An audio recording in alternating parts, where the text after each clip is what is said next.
Deleone Cinciella, bless the essence for the essence blesses. Amazing awesomenicity here. Psychic trauma. Hashtag living the stream. What are y'all up to? We're going to do a food handler certificate training. All right. So we're going to get this YouTube set up. Guess we can talk some shit. Some trans Tardian mutant decided to shoot up a fucking a school, a church. Real fucked up, real messed up. So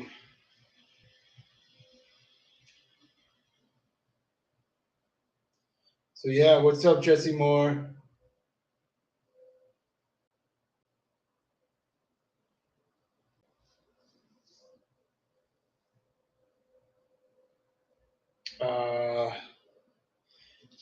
Have the last of my fucking nightly drink right there.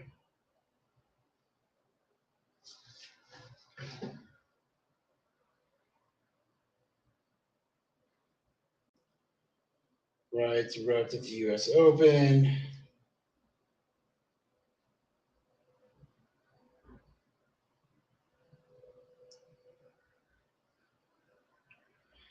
A fucking transmutant fucking killed some fucking kids. Not cool.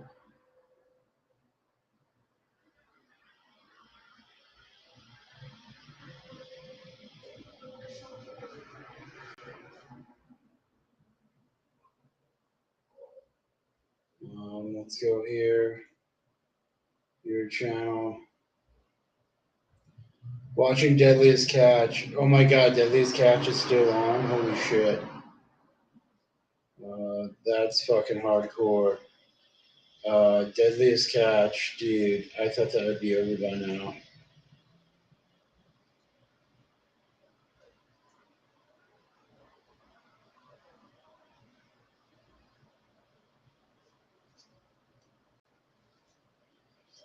Yeah. So.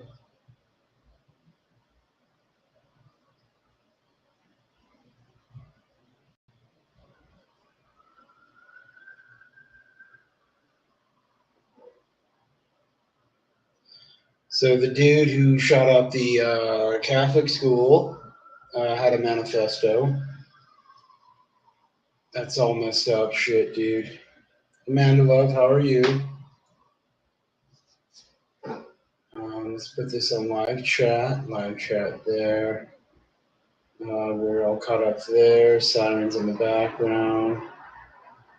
Alrighty, live chat there.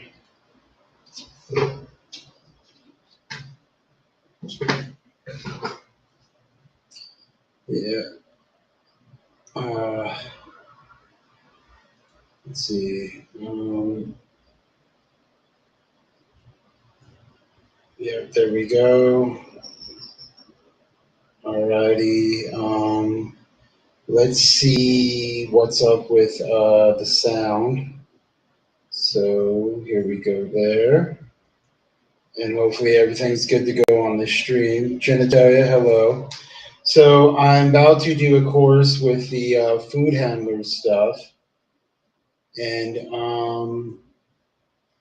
that will put the, so I can get a job.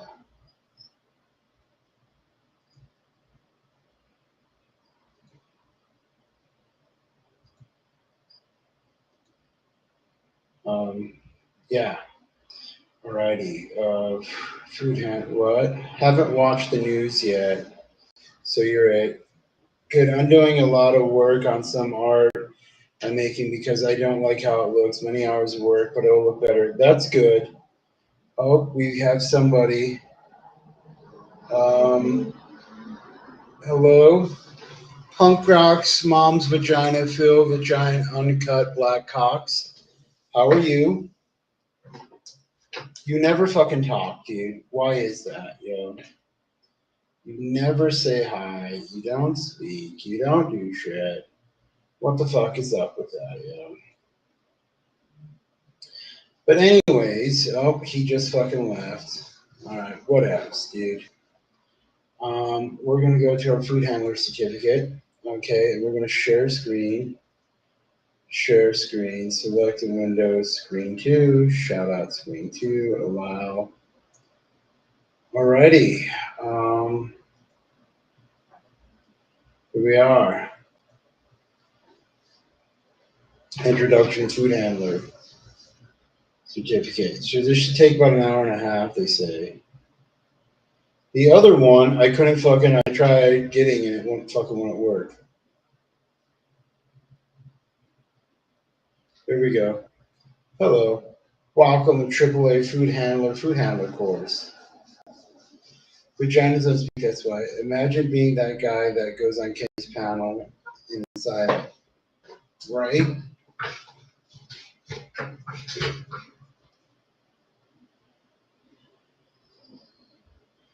My name is Maria, and I'm your local Hatfields.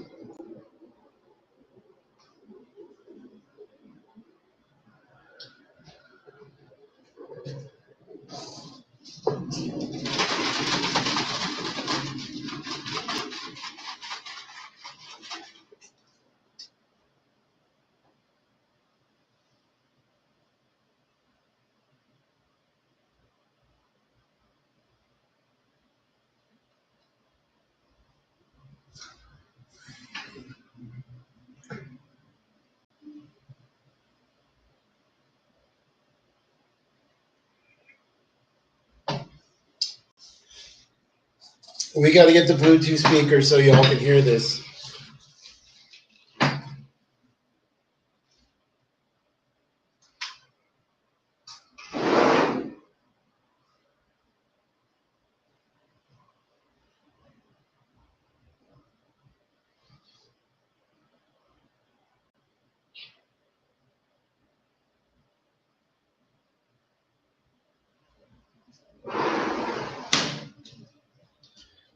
Wow, 3,000 people a year die from food poison. Billions of dollars every year, dude.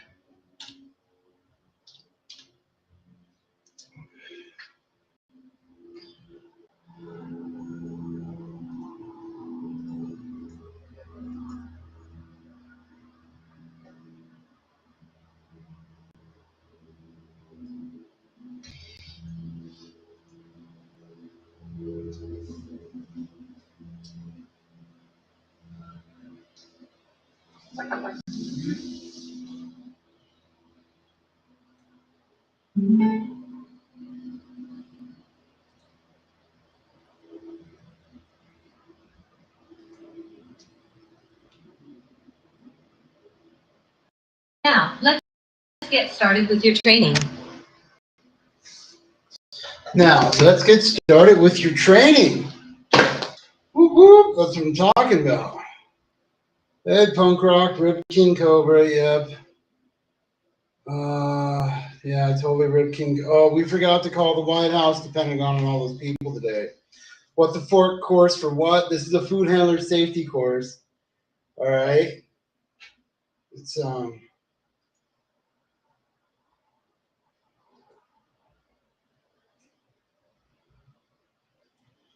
I'm gonna turn off the fucking this. Alrighty.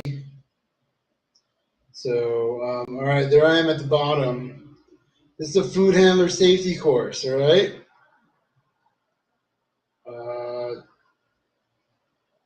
Next module.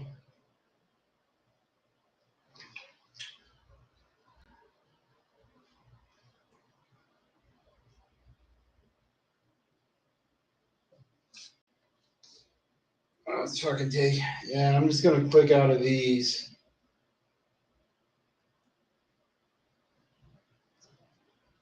How are you, punk rock?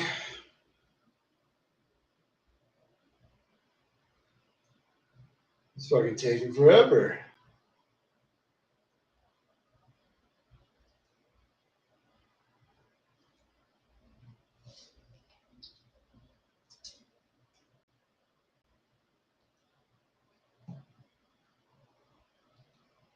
Normally these things only take like 15 minutes. You actually need this info? Mr. Eats old moldy bacon grease. Yep, that's right.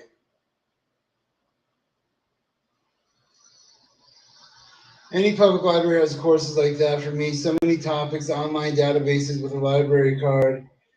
Just because I've been using my local one lately, pretty great stuff. I'm chilling, tired as hell.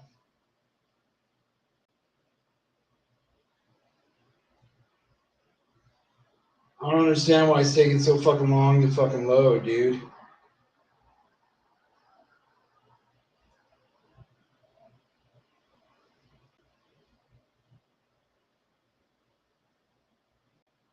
It's fucking out of line.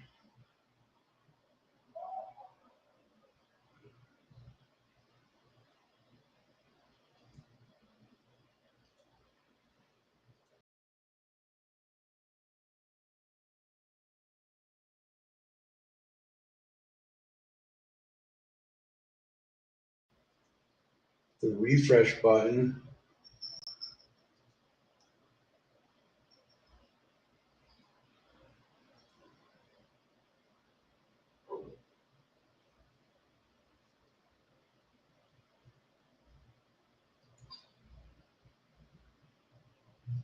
What the fuck is all this? Punk rock is pregnant. I need Labor Day to hurry up. I'm gonna shit out an 8 pounder. Oh, somebody's there. Oh no, no, that's my other screen. I'm wondering if it's gonna take forever because I'm live streaming and this won't load while live streaming.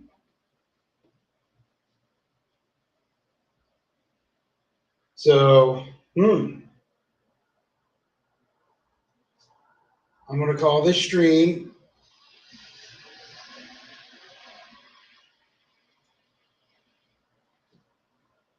Uh, I'm actually gonna call this fucking stream. What? Take care of yourself, punk rock. Don't Cope Hogan yourself. Gross. My toilet is a fancy new toilet. I would have to put on rubber gloves and pull it out and cut it in half or maybe cut it into fours. Your ad blocker might be messing with it. Turn off ghostery.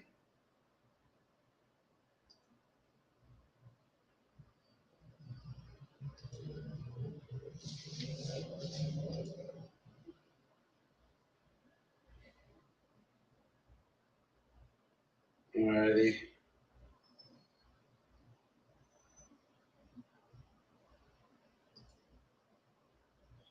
Let's Oh, start by looking at what a that did foodborne it. illness is and how people can get sick. A foodborne illness is any illness resulting from contaminated food.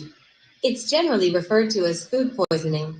I'm sure all of us have had food poisoning at least once in our lives, since it's very common.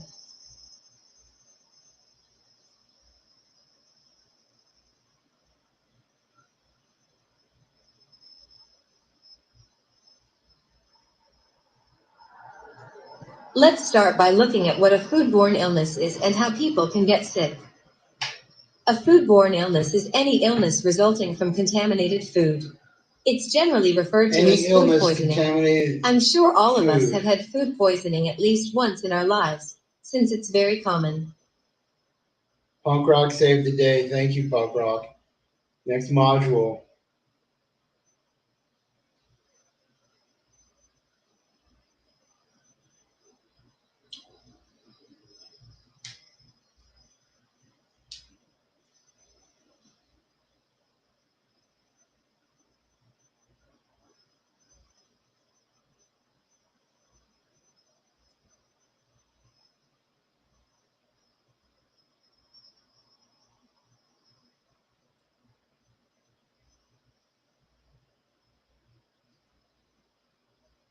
No problem, Kenny.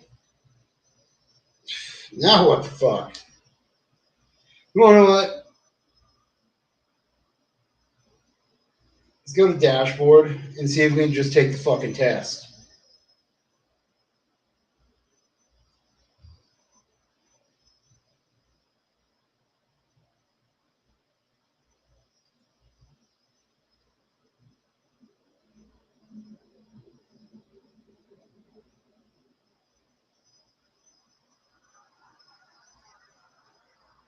Foodborne outbreak. All right, I'm going to click next module just to see what happens.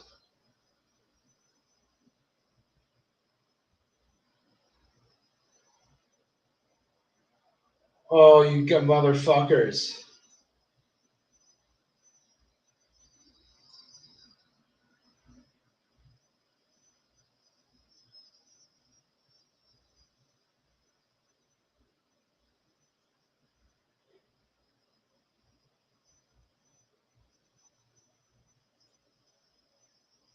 Although foodborne illnesses are prevalent, a foodborne outbreak is far more serious. This is when you have two or more people getting sick and showing similar symptoms after eating the same food at the same location. It only takes two people under similar circumstances, the health department, to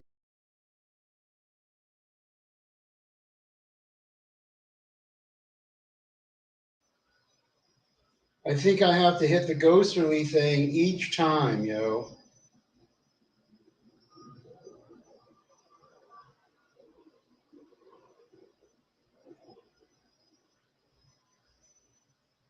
Yep, I got to click on ghosterly in the corner, and then I got to click back onto the screen.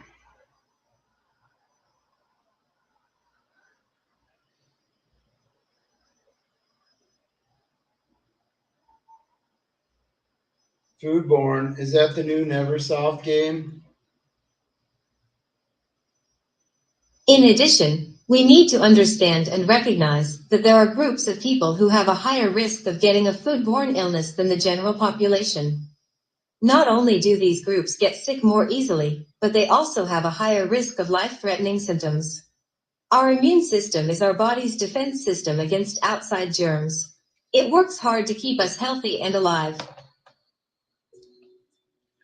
Oh, so I matched on this like 19-year-old girl on Tinder, and then she offered me her phone number. I gave her mine, then she unmatched me.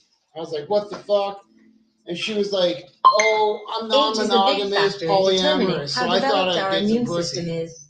That is why young children, who haven't fully developed their immune system, are also at an increased risk.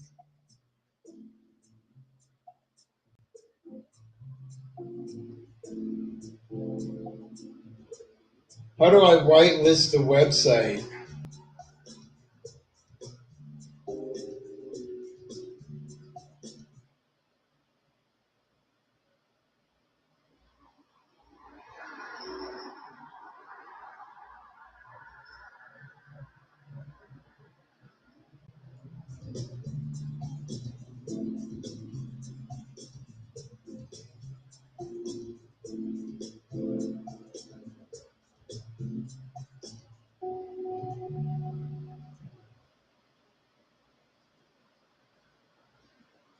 Oh, it's right there.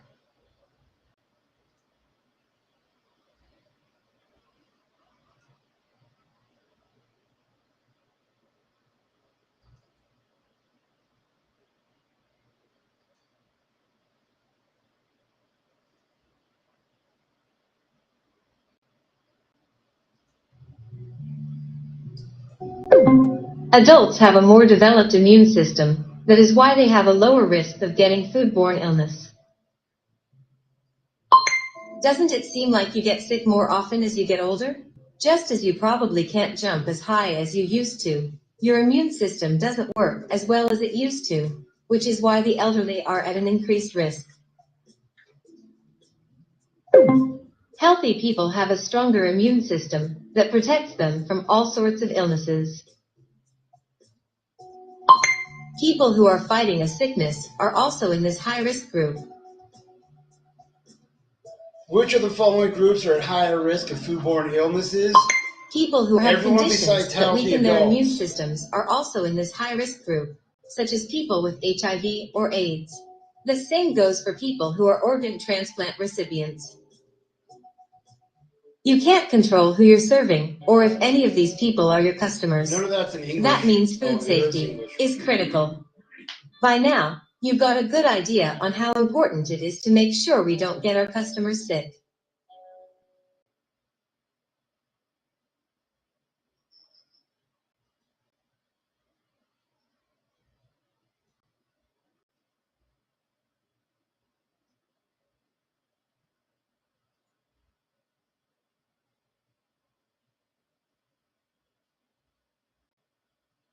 What the hell's going on over here? So people under 50 but over 18, they're healthy. All right. Ghosterly, back here, here, here. Here's some history to reflect on to bring this discussion to reality. Food handler's course. One of the most infamous foodborne outbreaks in U.S. history is the 1993 E. coli outbreak from a very well-known fast food chain in California. It was so bad that the outbreak spread to 73 locations in multiple states. The outbreak infected 732 people, with many of the victims being under 10 years old. What made this even more tragic was that 178 people were left with permanent injuries, such as kidney damage and brain damage. Oh, damn. Sadly, 4 children died. 2 of them hadn't even eaten the food, but came into contact with children that were sick. That means foodborne illnesses can be contagious.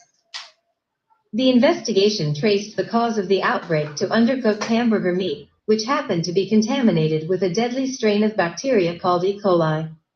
The investigators found that the hamburger patties failed to reach the internal cooking temperatures required by the health department. It might not have been entirely the fast food chain's fault, as the meat supplier had to recall their ground beef as well. Regardless of how the hamburger patties got infected, preventive steps could have been taken to keep the tainted ground beef from infecting people.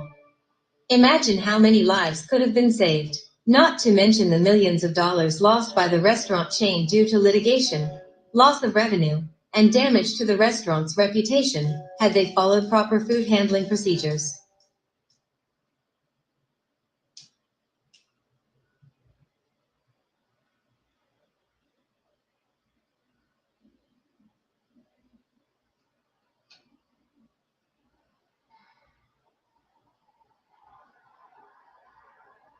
For 5 times in a row on World News. Not one article, by the way, about the hospital that was bombed in Gaza. Funny. In New York State, you are more likely to face jail time if you are sexually attracted to driving over the speed limit than someone who's sexually attracted to children. Oh, shit, we're going there. My boy's going off on this topic. Okay, take the mic. Take the mic. This ice cream case, over 88 children missing in Virginia, and all that's coming up is police trying to skew it, police trying to say, no, at this time of year, that's a very, very normal thing. And no, it's very ignorant as the people to pretend we don't have a say in this, and I have a little sister, I have a mother. We, as a community, get to decide what happens to these people. Preach. Yeah, go off, young king. Oh, it's all okay. There's nothing to be afraid of. I now understand. Now you may be wondering how food becomes dangerous. In a food establishment, there are endless sources and causes. Here are a few common ways food becomes unsafe. Purchasing food from unapproved sources. All food in your food establishment must be purchased from reputable and approved sources and vendors. Did you guys hear the news? Wait a minute, that's my line. You talking about the mass fatality tents being constructed in UK based on their fear of a mass fatality event? Or maybe we're talking about the fact that Australia expelled Preparing foods in unapproved locations.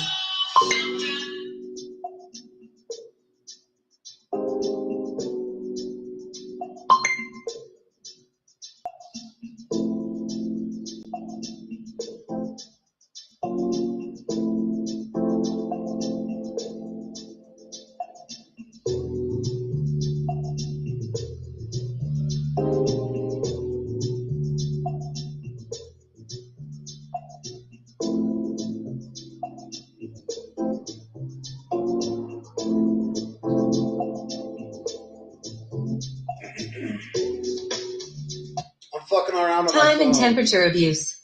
The 2 T's are time and temperature. I'm sure you've heard the saying, keep hot foods hot and cold foods cold.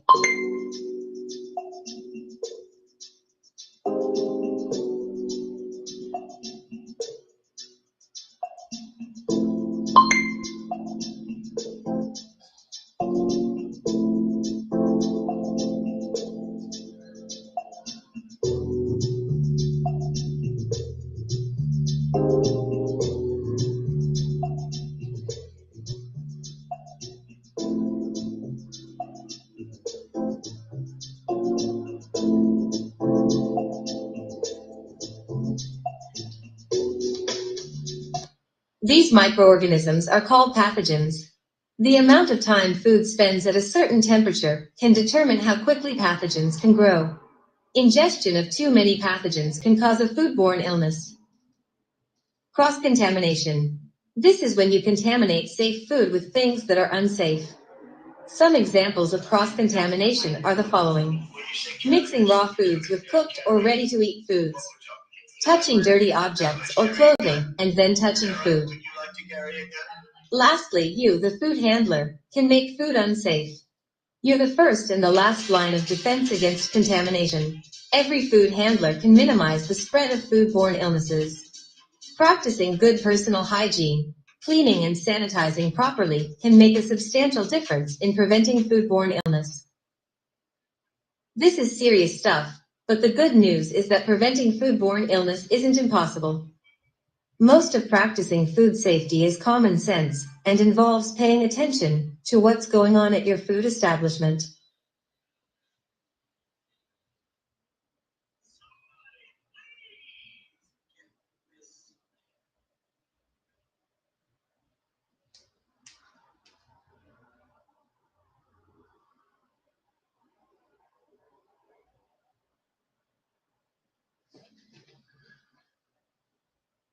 Food say, I want to see Natty take a test for food say should fail flying colors. Nigger, chef. They'd have to throw out everything punk rock. Tests like that are too costly for the restaurant. If you smell like rotting flesh, just disqualify them instead, way cheaper. Natty is a foodborne illness that was left unchecked and allowed to grow up to be a big kid now.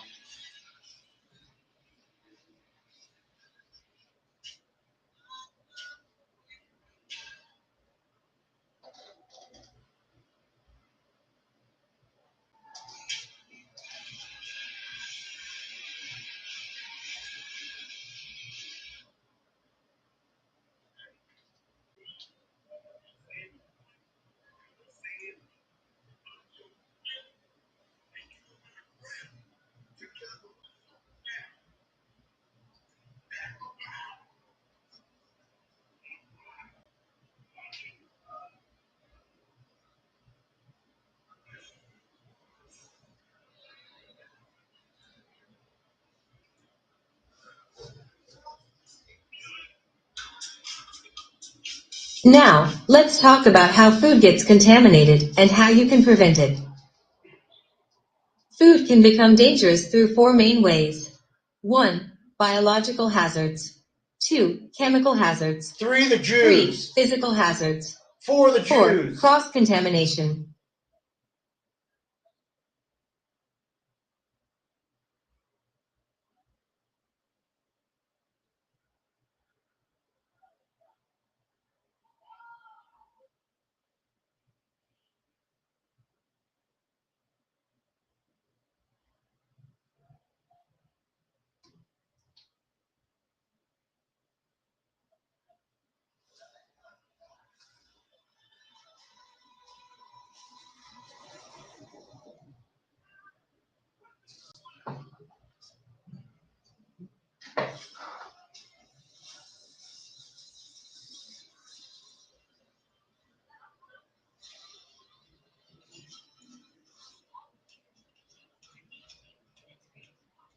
We'll start off with biological hazards, because they are usually the greatest threats to food safety, and they are generally invisible to the naked eye. This typically deals with bacteria, viruses, and parasites, or in simple terms, germs. Not all microorganisms are bad for you, but the dangerous ones are called pathogens. Earlier, we discussed microorganisms that cause disease are called pathogens. Pathogens come in several different forms, such as bacteria, viruses, parasites, fungi, and some toxins or poisons can also be included in this group. Let's discuss some of these pathogens in more detail, starting with bacteria.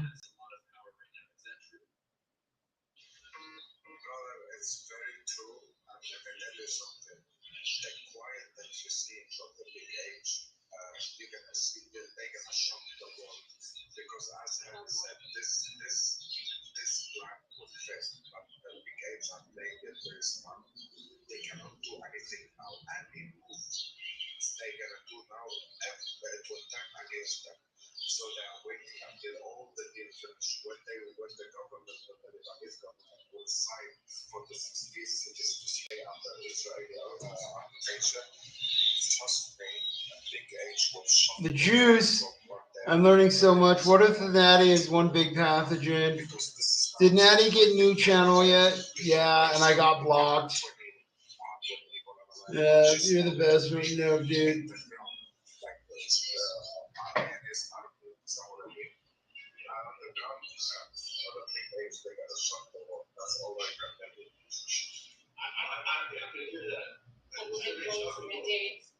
There are billions of bacteria always around us. They are in the environment, in the air, and on surfaces we touch. We carry bacteria on our bodies, in our stomachs, and in our food. Most bacteria are harmless, and some are even beneficial. The key is to keep the bad ones from growing and multiplying. With ideal temperatures, some bacteria can double every 20 minutes. If a certain food has a high number of dangerous bacteria, that bacteria can multiply to over 1 billion in just a few hours if you're not careful. As bacteria grows, they also produce a poisonous waste product called toxins. By eating both a significant number of bacteria or its toxins, you can become very sick. We can control bacterial growth with time and temperature, and oftentimes, we can kill it entirely with cooking. But we must remember that toxins can never be killed through cooking or chilling, so it's best to keep these numbers low as possible.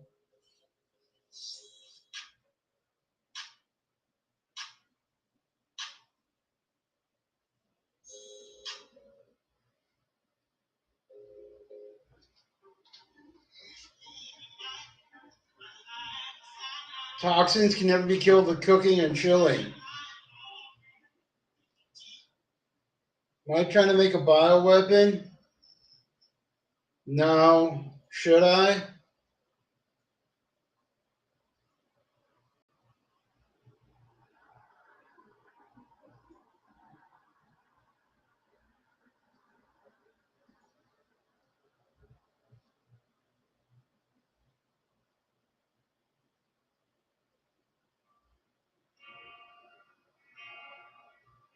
There are 6 conditions that bacteria require to grow faster. An easy way to remember these conditions is through using the acronym FATTOM. Food, acidity, temperature, time, oxygen, and moisture. Starting with F for food, bacteria need nutrients to grow, and some foods have more nutrients than others. For example, foods high in protein are favorable for bacterial growth. A is for acidity. Bacteria grow best in environments that are neutral to slightly acidic. We measure acidity using the pH scale ranging from 0 to 14. pH values closer to 0 means more acidic, and pH values closer to 14 means more alkaline. A pH reading of 7 indicates neutral. As an example, water's pH is 7, which is neither acidic nor alkaline. T is for temperature. Bacteria grow rapidly between the temperatures of 41 degrees Fahrenheit and 135 degrees Fahrenheit. This temperature range is called the temperature danger zone. Within the temperature danger zone, there exists the super danger zone where bacteria grow even more rapidly, which is from 70 degrees Fahrenheit to 125 degrees Fahrenheit. It is important to keep foods out of the danger zone as much as possible, especially the super danger zone. As we mentioned before, keep hot foods hot and cold foods cold. This doesn't mean bacteria stop growing outside the temperature danger zone. They just grow slower. The main point is to keep bacteria from growing too fast. The second T is for time. Time and temperature go together, and bacteria need both conditions to multiply. The more time bacteria spend in the temperature danger zone, the faster they can multiply. The magic number is 4. Do not have any food in the danger zone for more than 4 hours. If certain foods called time and temperature controlled for safety foods, which we will discuss in more detail soon, are in the temperature danger zone for more than 4 hours, it must be discarded. The foods are no longer safe to eat since it had time for more bacteria and toxins to grow. O is for oxygen. Some bacteria need oxygen to grow. However, some don't. So it is not a condition that is universal to all bacteria. M is for moisture. Bacteria grow better in wet environments. Foods that have more moisture make it more ideal for bacteria to grow. Foods that are dry, such as dried fruits, uncooked rice, and uncooked beans, are safer than when they are cooked. Keeping foods dry helps control bacterial growth.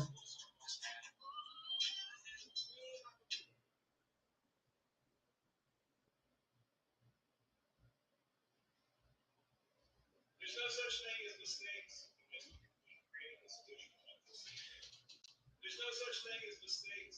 Just create a solution.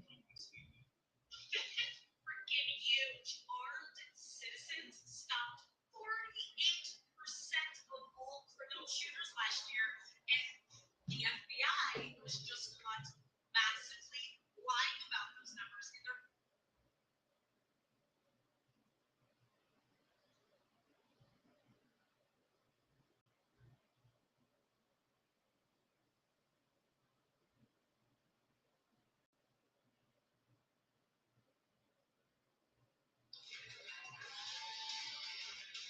Viruses and bacteria can both be pathogens, but they are not the same.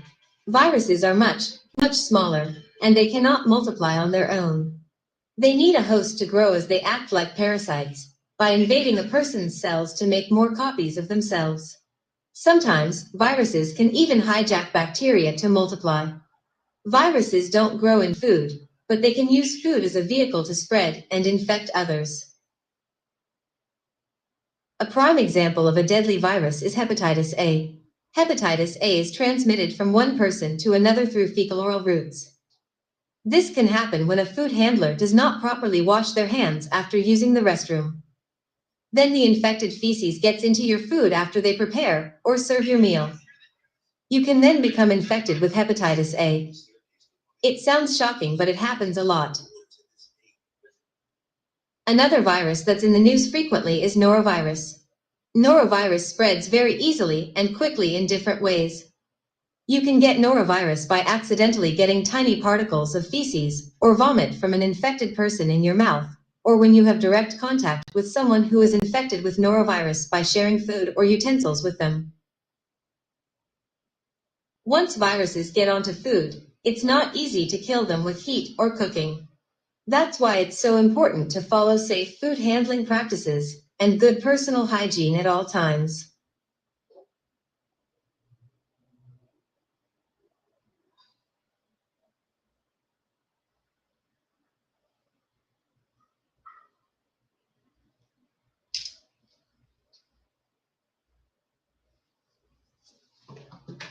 Well, boys, what's up? Is this how to grow mushrooms, Kenny? Did you hear about the Catholic killer? I did. It was a Jewish trans Tardian who shot up a Catholic school. So it was the fucking juice in a fag, a foos, a juice fag.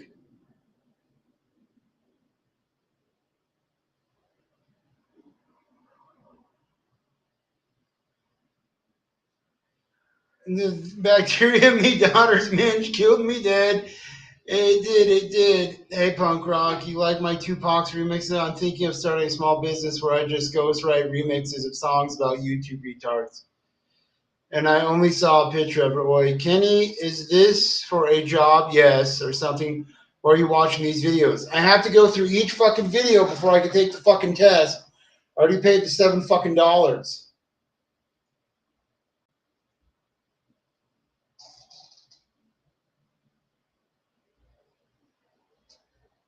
Everyone gets under the weather from time to time, but in food service, you must let your supervisor know if you're not feeling well. Whether it's before work or while you're at work, you cannot stay silent if you're sick or getting sick. The possibility that you might pass on germs to people at work or to the food itself is not a risk that should be taken. People's lives are at stake. If you have a headache, runny nose, cough, body aches, or an infected wound, it's best that you are removed from any duties that involve food. If you are absolutely needed, you can stop or do some housekeeping duties, but you should not be around food. It is critical that you know when you're okay to come into work and when you are not. If you are diagnosed with a foodborne illness, you must not come into work. Additionally, you must let your supervisor know of your sickness, and they may have to notify the public health authorities. You are not permitted to come back to work until you get consent from a doctor. Remember, foodborne outbreaks are serious. Any information to stop the spread of illnesses can save lives.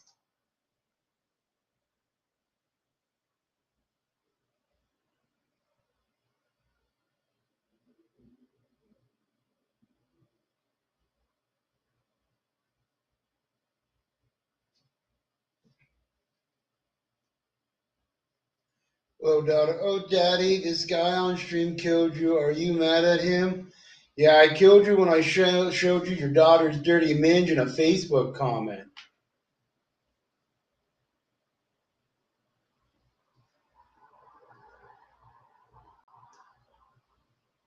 What are symptoms of foodborne illness? Well, symptoms can vary, and not everyone suffers the same way. The most common symptoms are the following: bits and pieces diarrhea, made me vomit so much I had a severe heart stomach attack. cramps, Been really sick lately. vomiting, Does this mean I should take fever, eggs and make all the food? nausea, jaundice, yellowing of the eyes and skin. According to the Food and Drug Administration, FDA, there are over 40 kinds of pathogens that can cause foodborne illness. Among these 40, there are 6 major pathogens the FDA has labeled the Big Six. You have probably heard of them before on the news, as these 6 are super contagious and highly susceptible causes of foodborne outbreaks. E. coli, Shigella, Salmonella typhi, non-typhoidal salmonella, hepatitis A, norovirus.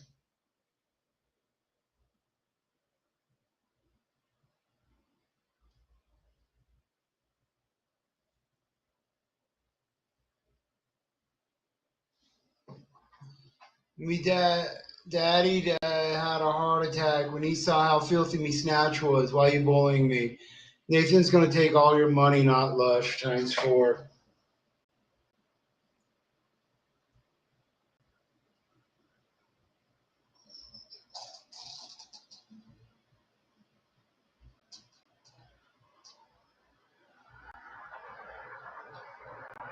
Now we're moving on to something completely different: chemicals.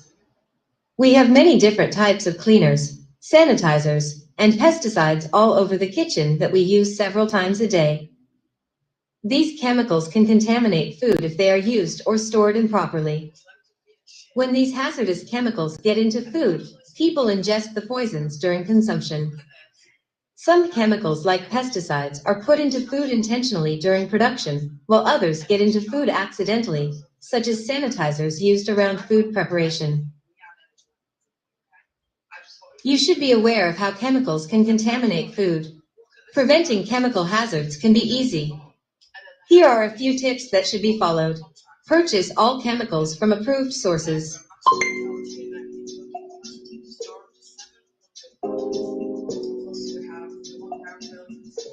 Are we allowed to use homemade cleaning solutions from your own recipes? No. Avoid using, spraying, or sanitizing while food is being prepared or consumed. Store all chemicals separate and away from all food to avoid risk of contamination. Chemicals should not be stored where food is prepared or stored, even dry storage. Always follow the manufacturer's directions when using chemicals. It looked like an Ewok turned inside out. Fruits and vegetables must be Played the thoroughly pivotal washed in role in the potable, Clone Wars. drinkable water before they are served.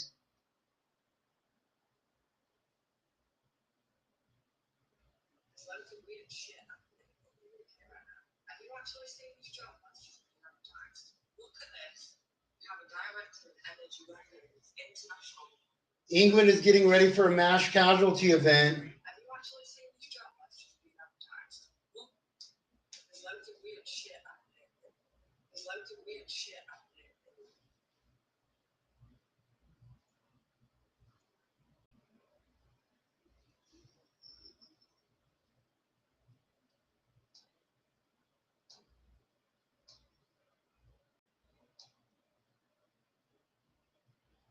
Nothing can ruin a perfectly grilled steak at your favorite restaurant more than finding hair in it. What if a customer complains about biting into a piece of glass in their sandwich? Not only is this dangerous, it can cost you a lot of money and loss of customers through a damaged reputation. Physical hazards are anything physical that can injure or make food unclean. There are numerous hazards around the food establishment. Usually, these objects make their way into food accidentally, such as glass, metal, dirt, jewelry, and even band-aids. Even more common are fake fingernails and hair. Some physical hazards that are naturally occurring in food, such as seeds, bones, and fruit pits, must be removed prior to serving them to customers. To prevent physical contamination, make sure you do the following. Identify foreign objects that can get into food. Practice good personal hygiene by wearing gloves and hair nets. Closely inspect food before serving it. Don't assume your customers will find physical hazards on their own.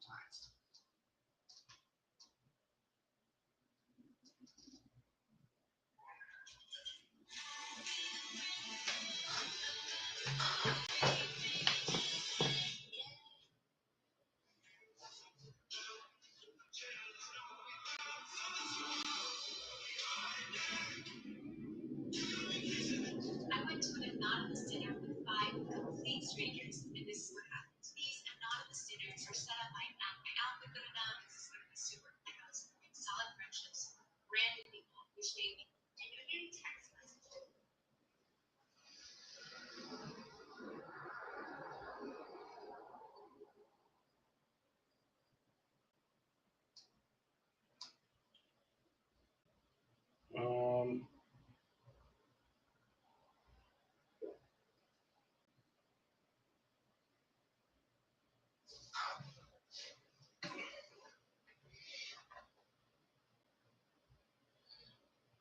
Do an email read. My snatch played a pivotal role in Clone Wars. Make sure none of the grandchildren get a dime of my money. They're all awful and I never cared for them. Kenny, don't give anyone hepatitis. Yes, don't give people carry disease. Are you going to work banquets, Kenny? I did that a couple of times. It was actually pretty easy money. It's at Costco. Like pays $20 an hour to stand there and pass out food and stuff. I had a Walmart donut with hair in it recently, pulled out of my mouth and hung it by the hair. Was not that's what's up.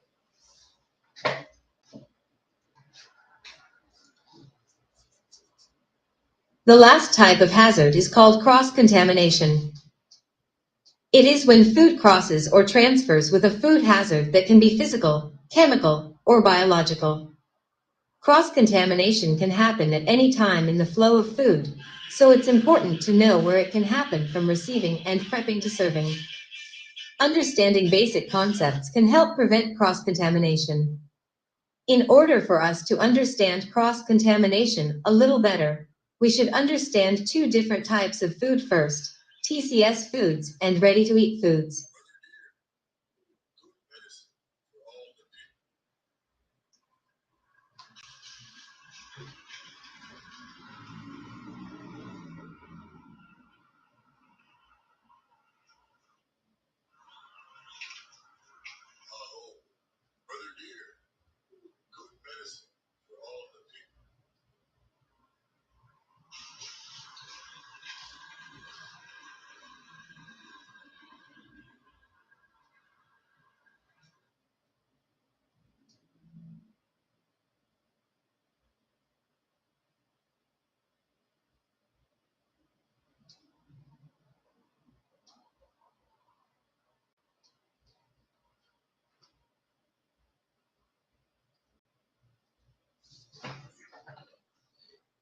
Walmart donuts, go God, son. Certain foods That require shit. more attention and extra handling to keep them safe.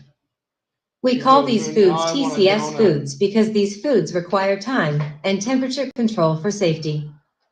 Given ideal temperatures and time to grow, TCS foods provide better breeding grounds for bacteria to grow and multiply fast.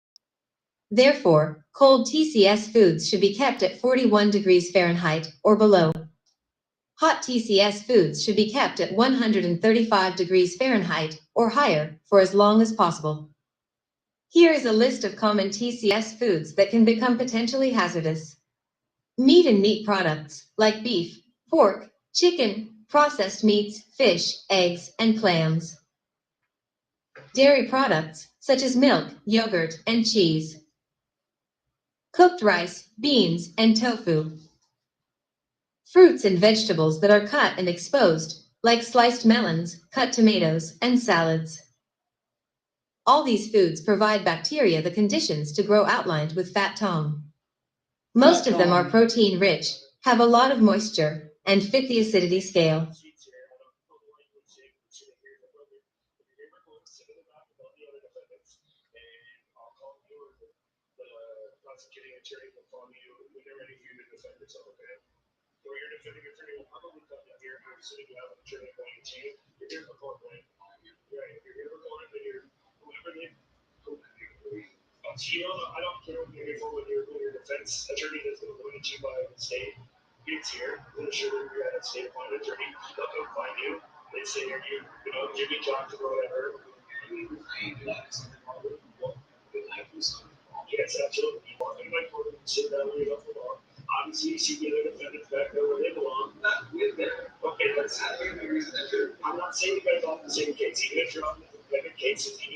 There's another kind of food that you need to pay special attention to. It's called ready-to-eat foods. Like the name suggests, these foods are ready to eat. These foods can be eaten without any further cooking, preparation, or even washing. Some examples of ready-to-eat foods are bakery items, deli meats, bananas, apples, and some raw vegetables. Spices and seasonings are also included. Many foods become ready to eat once they are ready to be served, such as hamburgers, French fries, and pizza.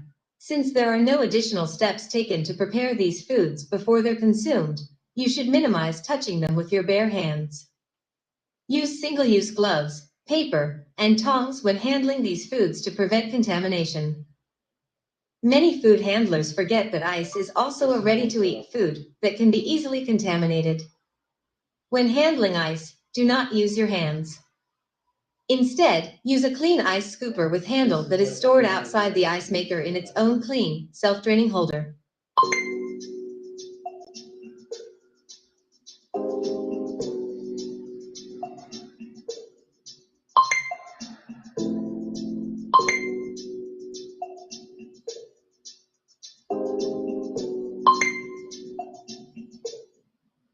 Remember to wash and sanitize the ice scooper and its container regularly.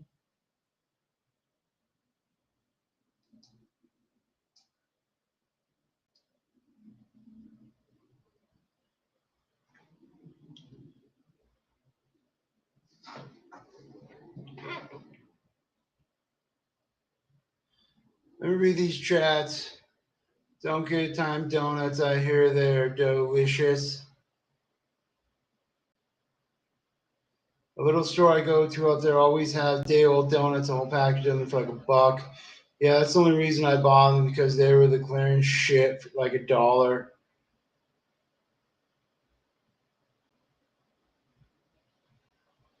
What if it was a hot chick's hair? That could have been Teresa's hair. Oh my God, Dreaming hair and mouth. I should have flossed with it. No name, ready to eat.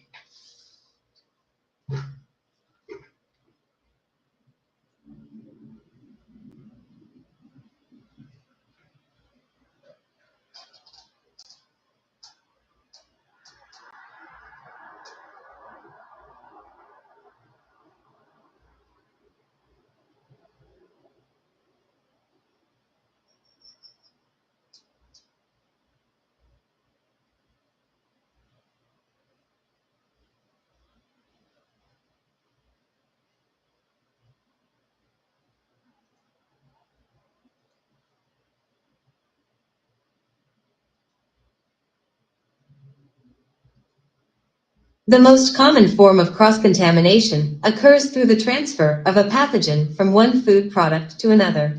Here are a few illustrations of how biological cross-contamination can occur.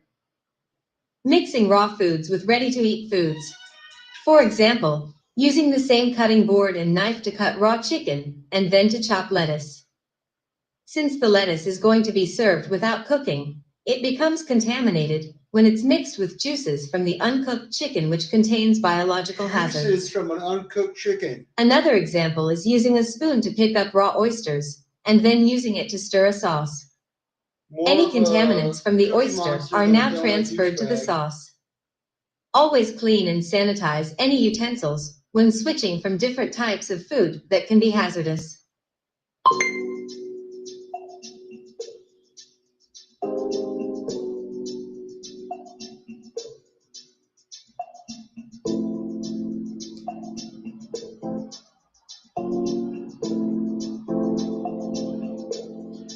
What should you do if your food establishment uses the same prep table for raw foods and prepare and handle them at the same time? Clean and sanitize every 4 hours before changing foods. Clean and sanitize the workstation after each task.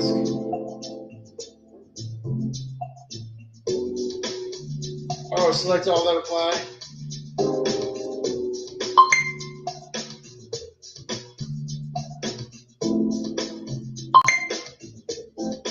Mixing different types of raw foods. For example, using the same cutting board to cut chicken and then to cut beef. They are both raw meats, but they have different cooking temperatures.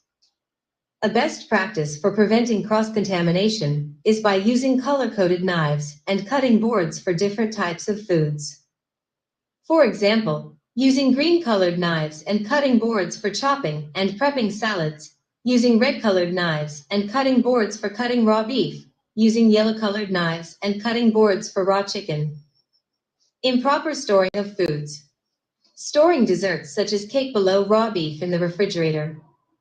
The cake will be contaminated if the raw beef drips onto it. Yummy.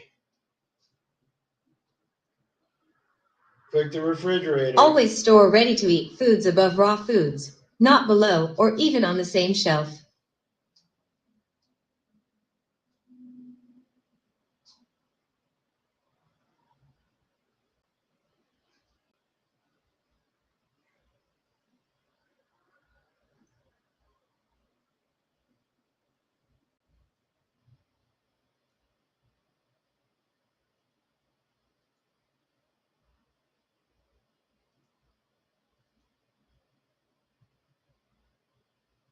Temperature plays a critical role in preventing bacteria from multiplying and maintaining their growth at safe levels.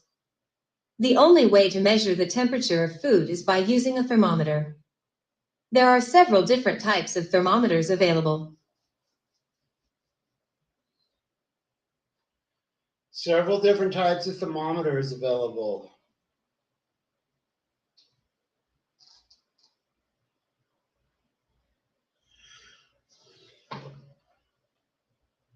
Raw chicken.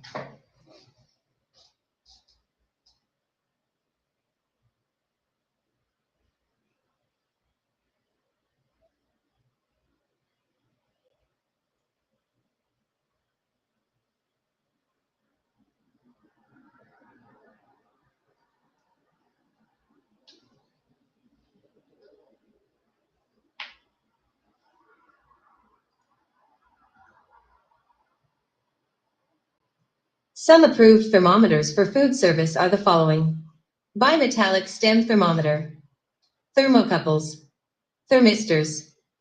These instruments can accurately measure temperature, but we will discuss the bimetallic stem thermometer, as it is the most widely used and carried by food service workers. Additionally, the bimetallic stem thermometer is the only one that doesn't require batteries, so it's the most affordable. A bimetallic stem thermometer measures temperature between 0 degrees Fahrenheit and 220 degrees Fahrenheit. Because of its wide range, it has countless uses in the complete flow of food handling in the restaurant. This thermometer is great for both hot and cold temperature measurements.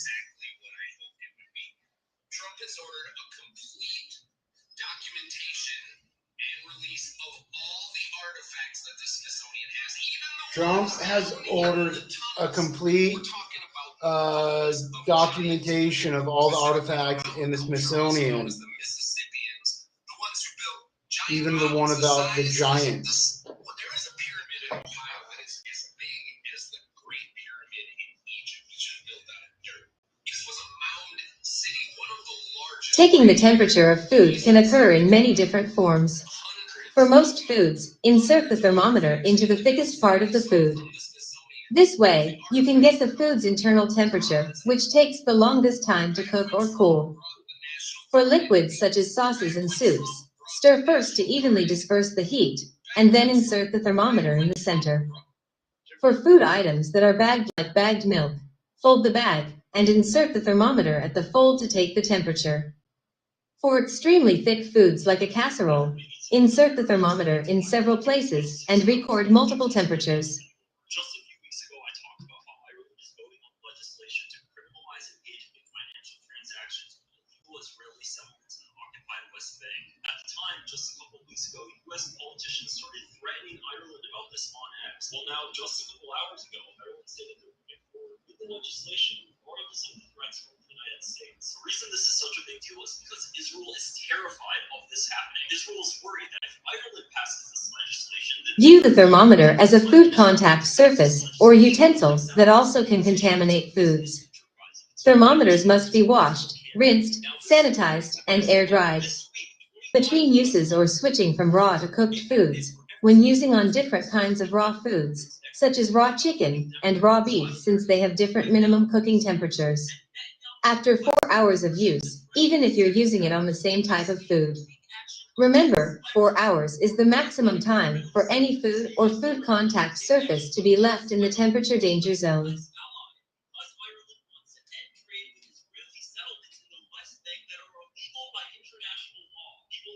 That regardless of how much the United States defends Israel, the EU does have the power to enforce a two-state solution because of the fact that the EU is Israel's #1 trading partner.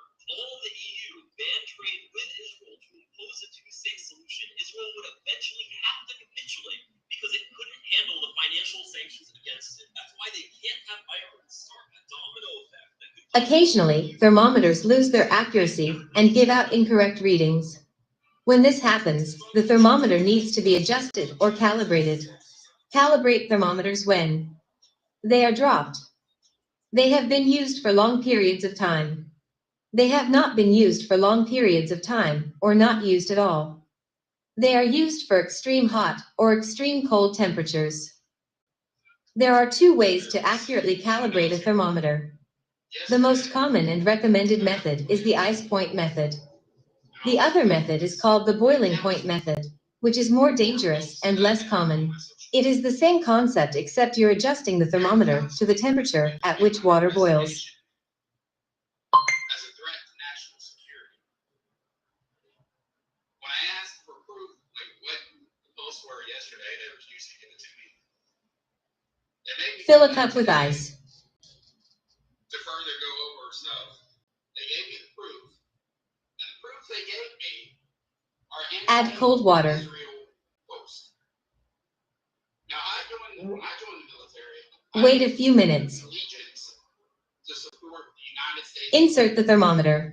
I did not ever take an allegiance. Adjust the thermometer to the temperature at which water freezes, which is 32 degrees Fahrenheit, 0 degrees Celsius. A threat to national security because I do not support Israel and their genocide against the Palestinians. Fill a pot with water.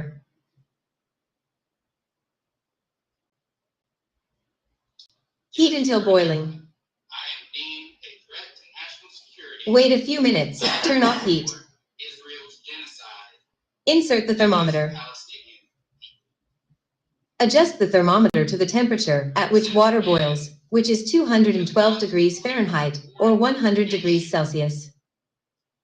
Get a U.S. soldier investigated for being a threat to national security.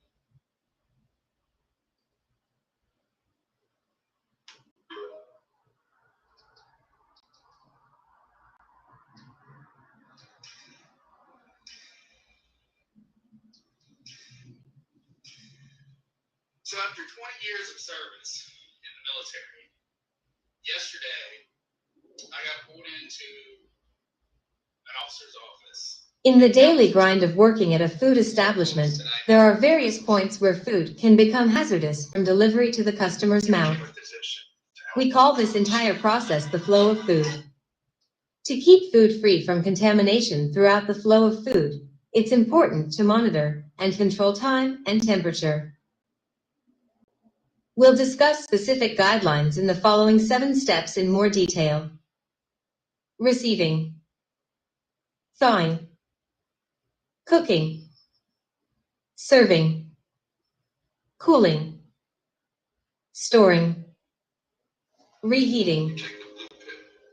The story is you wake up in your bed and believe whatever you want to. Alrighty, let's write that down just in case. You stay in Wonderland. Right? And I show you how deep the rabbit hole goes.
Alright, I wrote that part down.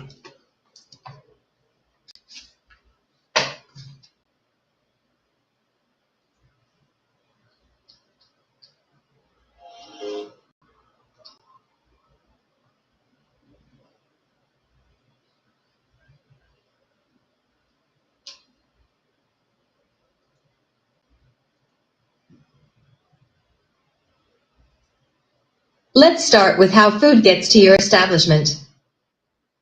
All food must be obtained from approved and reputable sources. Make sure all deliveries are checked to be clean, well packaged, and free of any signs of contamination.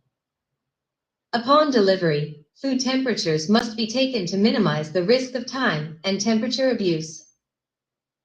Cold TCS foods should be received at 41 degrees Fahrenheit or colder, such as meats, fish, and sliced melons. Hot TCS foods should be received at 135 degrees Fahrenheit or hotter, such as ready-to-eat soups and casseroles. Milk, eggs, and shellfish should be received at 45 degrees or colder. Frozen foods must be received at 0 degrees Fahrenheit or colder. Always check to see that frozen foods do not have ice crystals. Appearance of ice crystals is a sign that the package has been thawed and refrozen, an indication of improper handling and transportation.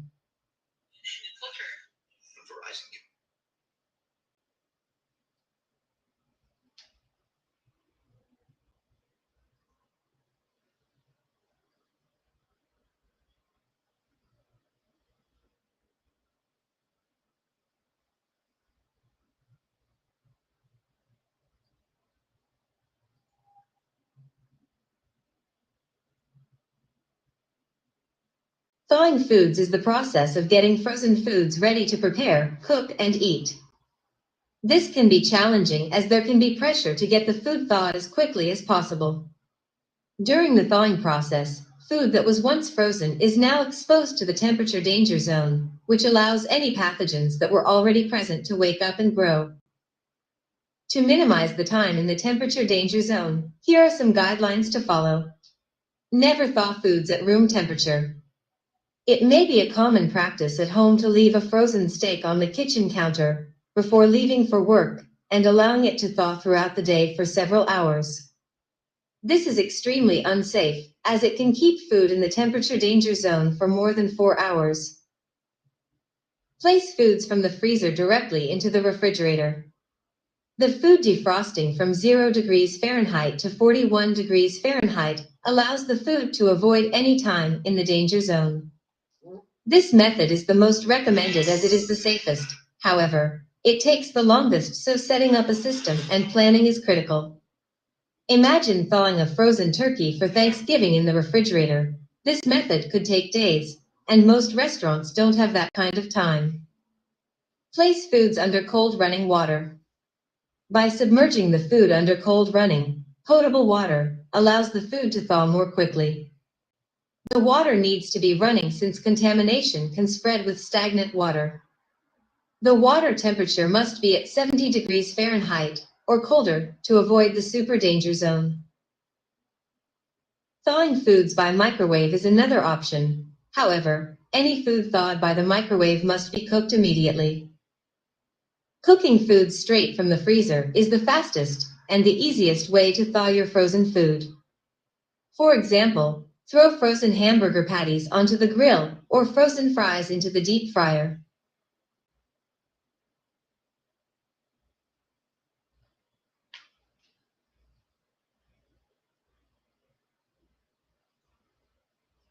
This is taking longer than I thought.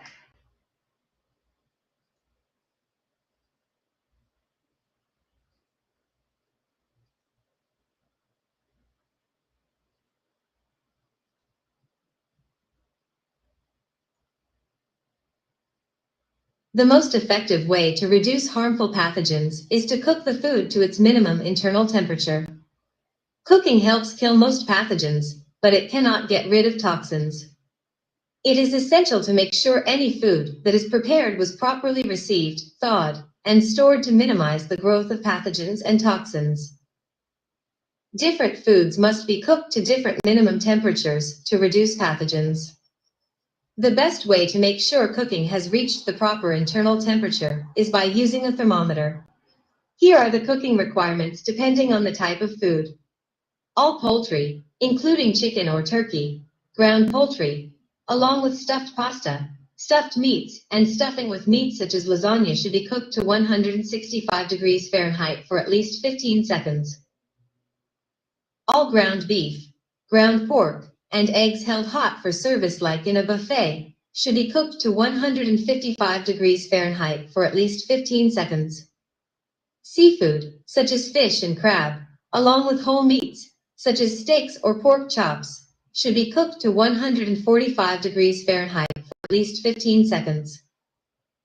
Cooked fruits, vegetables, rice, beans, and pasta should be cooked to 135 degrees Fahrenheit for at least 15 seconds.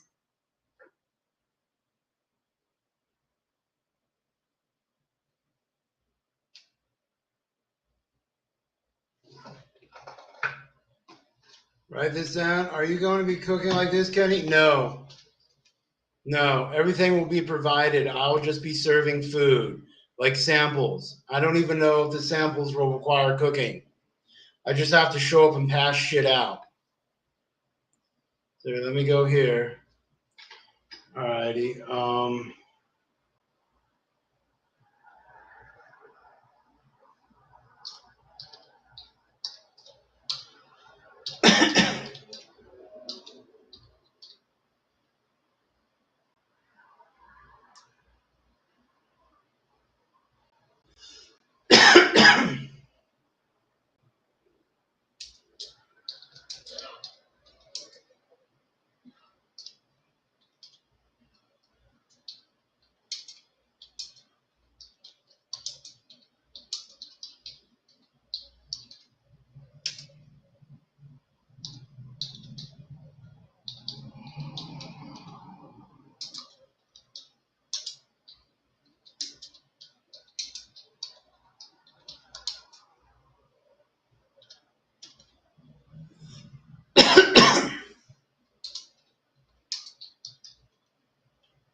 Alrighty, I wrote that down.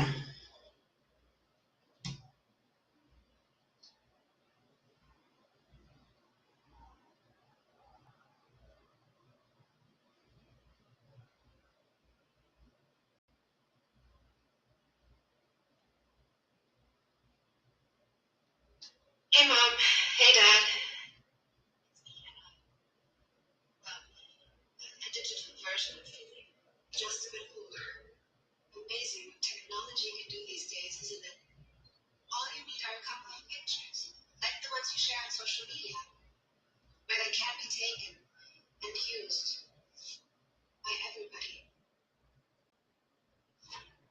I know for you these pictures are just memories, but for others, they are data.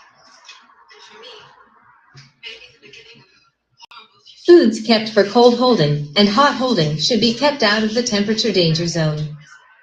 For example, in a buffet line or cafeteria. Cold foods such as potato salad, puddings, and deli meats must be kept at temperatures of 41 degrees Fahrenheit or below.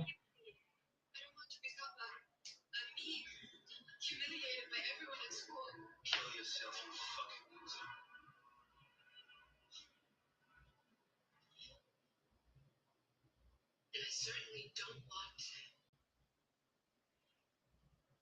this.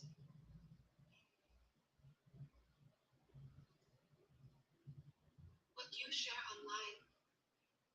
Hot foods such as pasta, meats, pizza must be kept at temperatures of 135 degrees Fahrenheit or above. Never do anything to harm me.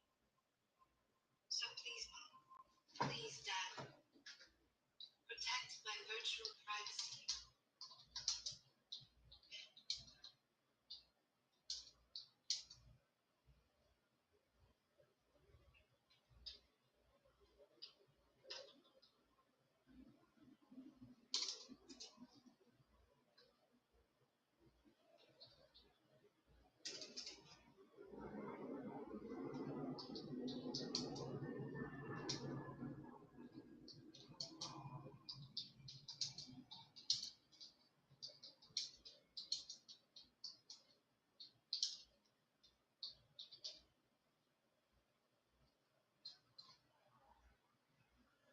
Cold holding sounds like what my ex would do. It meant nothing to her.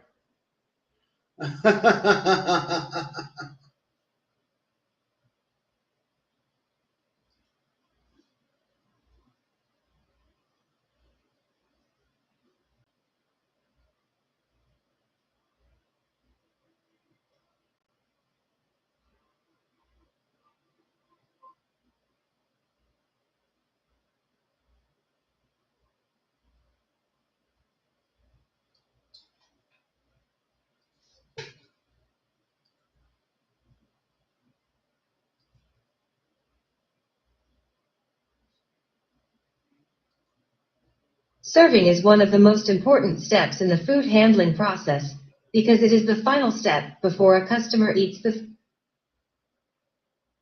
food. Presentation and food safety are both equally important when serving food. Your customers should have confidence that the food prepared and served to them are safe to eat. When serving food, here are a few guidelines to follow.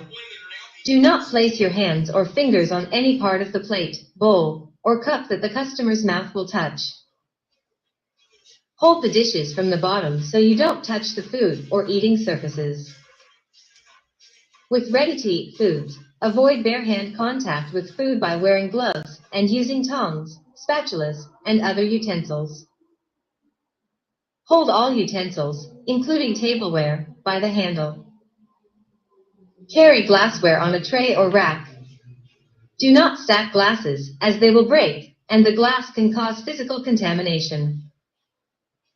Serving utensils used for a buffet or serving line should have different utensils for each type of food. Keep the utensils inside the food with the handles outward and change utensils at least once every 4 hours.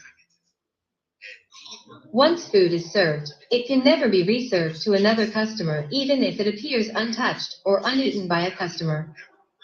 This is to reduce possible contamination by the customer. For example, dinner rolls that were served to the customer, but appears untouched cannot be recycled back into your restaurant. Today, more and more people are aware of proper food safety practices and can identify improper procedures. One common practice that drives customers away from certain food establishments is when they see the cashier handle money and then immediately start preparing food without washing their hands. Cashier prefers food after handling money without washing. It's unsafe.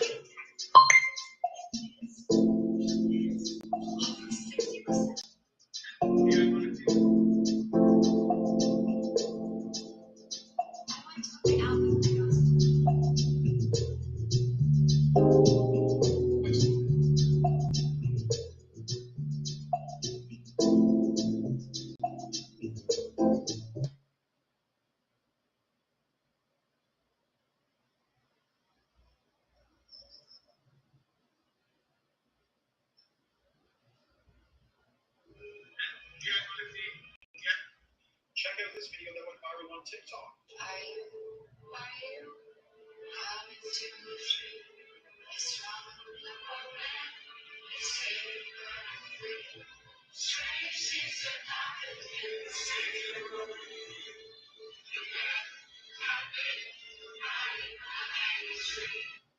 Lots has changed in the food supply, that much is certain. We're going to be discussing if this is part of an agenda or not on my Rumble channel. If you want to tune in, comment, Rumble below, check it out.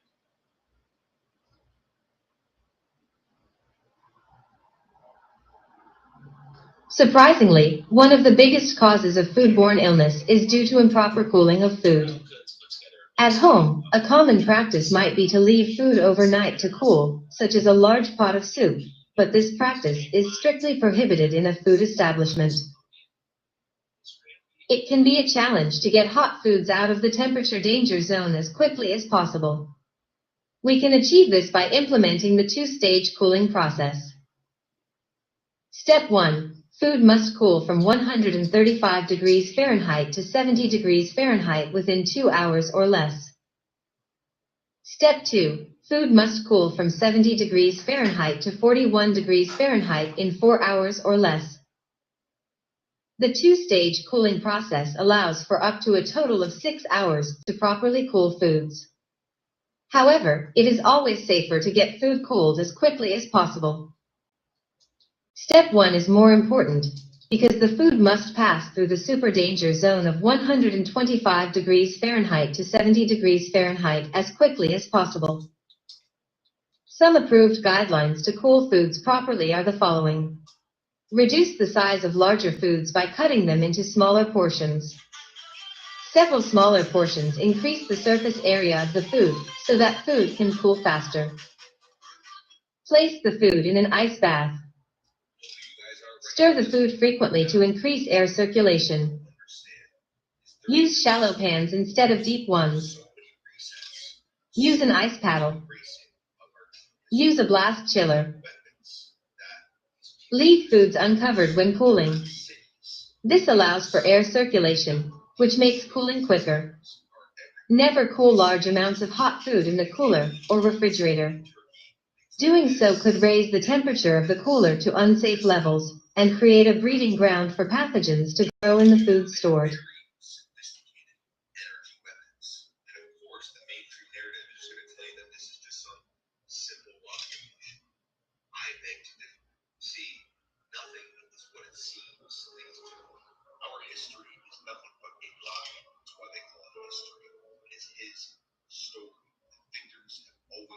Surprisingly, one of the biggest causes of foodborne illness is due to improper cooling of food. At home, a common practice might be to leave food overnight to cool, such as a large pot of soup, but this practice is strictly prohibited in a food establishment. It can be a challenge to get hot foods out of the temperature danger zone as quickly as possible. We can achieve this by implementing the two-stage cooling process. Step 1. Food must cool from 135 degrees Fahrenheit to 70 degrees Fahrenheit within 2 hours or less. Step 2. Food must cool from 70 degrees Fahrenheit to 41 degrees Fahrenheit in 4 hours or less.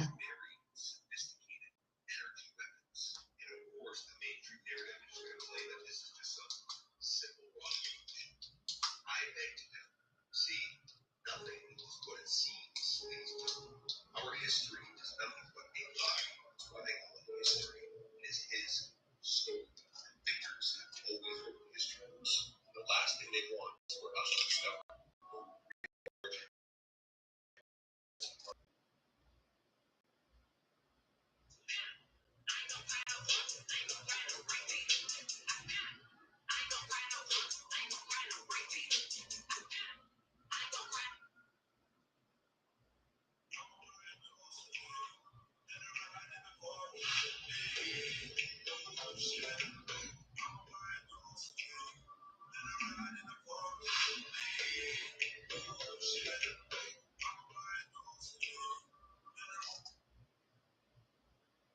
When storing food, remember the acronym FIFO, which stands for first in, first out. This is a great way to prevent throwing away good food that could have been used first. First in, first out can be achieved by storing and using foods with the earliest expiration or use by dates first. When food is not stored properly, pathogens can grow and cause illness. When storing TCS foods in the cooler, it's important to remember the following. TCS foods should be stored at temperatures of 41 degrees Fahrenheit or colder in the refrigerator, or 0 degrees Fahrenheit or colder in the freezer. Cover all foods in the cooler to reduce possible cross-contamination. Stay away from storing too many food items in the cooler, as it blocks airflow and reduces the ability of your cooler to stay at lower temperatures. Prevent cross-contamination of raw foods spilling and leaking onto other foods. Generally, you should never store raw foods along with ready-to-eat foods, but storage space in the cooler is limited for most food businesses, so it's important to understand how different types of food should be placed in the cooler from top to bottom. Follow these simple guidelines by placing them in order of the food's required minimum internal cooking temperature. At the top shelves, place ready-to-eat foods such as cake and vegetables. Next, place TCS foods that need to be cooked to 135 degrees Fahrenheit for 15 seconds, such as cooked rice or beans. Next, place TCS foods that need to be cooked to 145 degrees Fahrenheit for 15 seconds, such as steak or pork chops. Next, place TCS foods that need to be cooked to 155 degrees Fahrenheit for 15 seconds, such as ground beef. Finally, on the bottom, place TCS foods that need to be cooked to 165 degrees Fahrenheit for 15 seconds, such as chicken and turkey. By following proper storage rules, when raw foods accidentally drip onto the foods below it, the foods below will be safe after reaching proper cooking temperatures.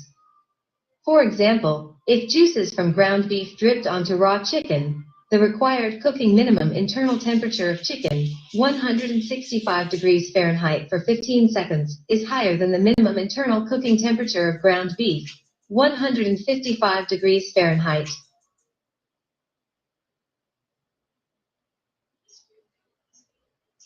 It may not look like it, but this is the best waterproof technology humans made. Vortex. And some people say this is actually better than Vortex. It's not hard to make a fabric water. Just cover it with tar, wax, or oil. But there is a problem. These materials don't breathe, and so you still get wet from your own sweat. And in extreme environments like where the Inuit live, getting wet from your own sweat can still kill you from hypothermia. Enter the intestine carpet made from seal or walrus. Now let's talk about reheating foods. To keep food costs down, it's possible to save and use uneaten and unserved food, and avoid just throwing it away. When reheating previously cooked food from cold storage, it must be done correctly to avoid contamination. Now let's talk about reheating foods. Previously cooked and refrigerated foods that are prepared for immediate service for an individual consumer, such as a roast beef sandwich au jus, may be served at any temperature. TCS foods used for hot holding need to be reheated to 165 degrees Fahrenheit for at least 15 seconds before they can be held hot to be served. This applies to any TCS foods, such as soups, chicken, potatoes, rice, and pork. Reheating temperatures must reach 165 degrees Fahrenheit as quickly as possible, but within 2 hours or less to limit pathogen growth, or you need to throw it away. Reheating foods must only be done using equipment that's used for cooking, such as the grill, stove, oven, or microwave. You cannot use hot holding equipment or heat lamps because they are not designed to heat foods fast enough.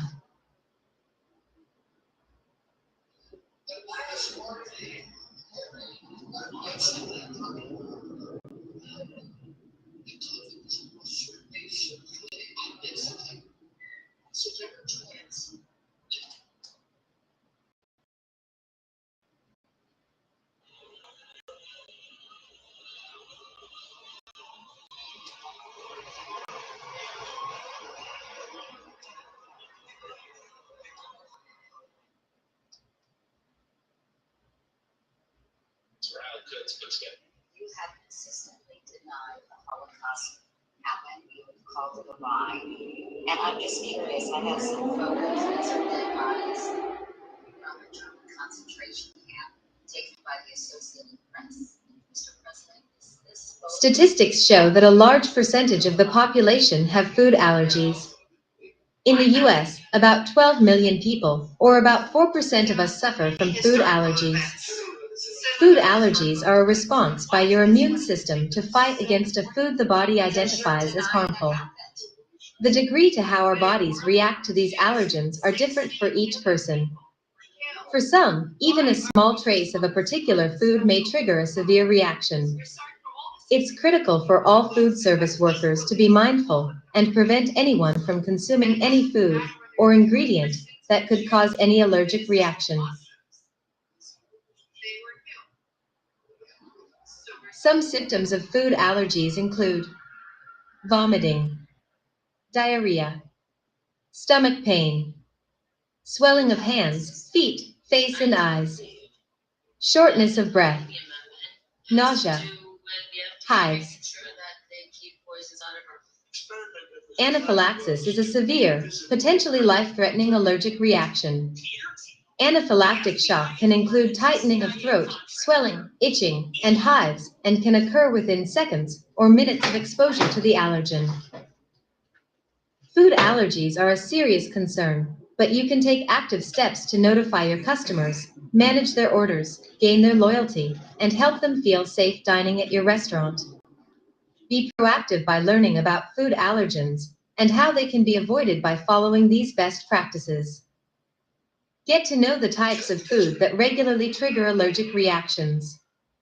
These common foods include dairy products, eggs, soy, wheat, peanuts, tree nuts such as almonds, walnuts, and pecans, fish such as salmon, tuna, eel, anchovies, bass, and cod, shellfish such as shrimp, lobster, crab, oysters, and clams, sesame such as sesame flour, sesame seeds, sesame oil, and sesame salt.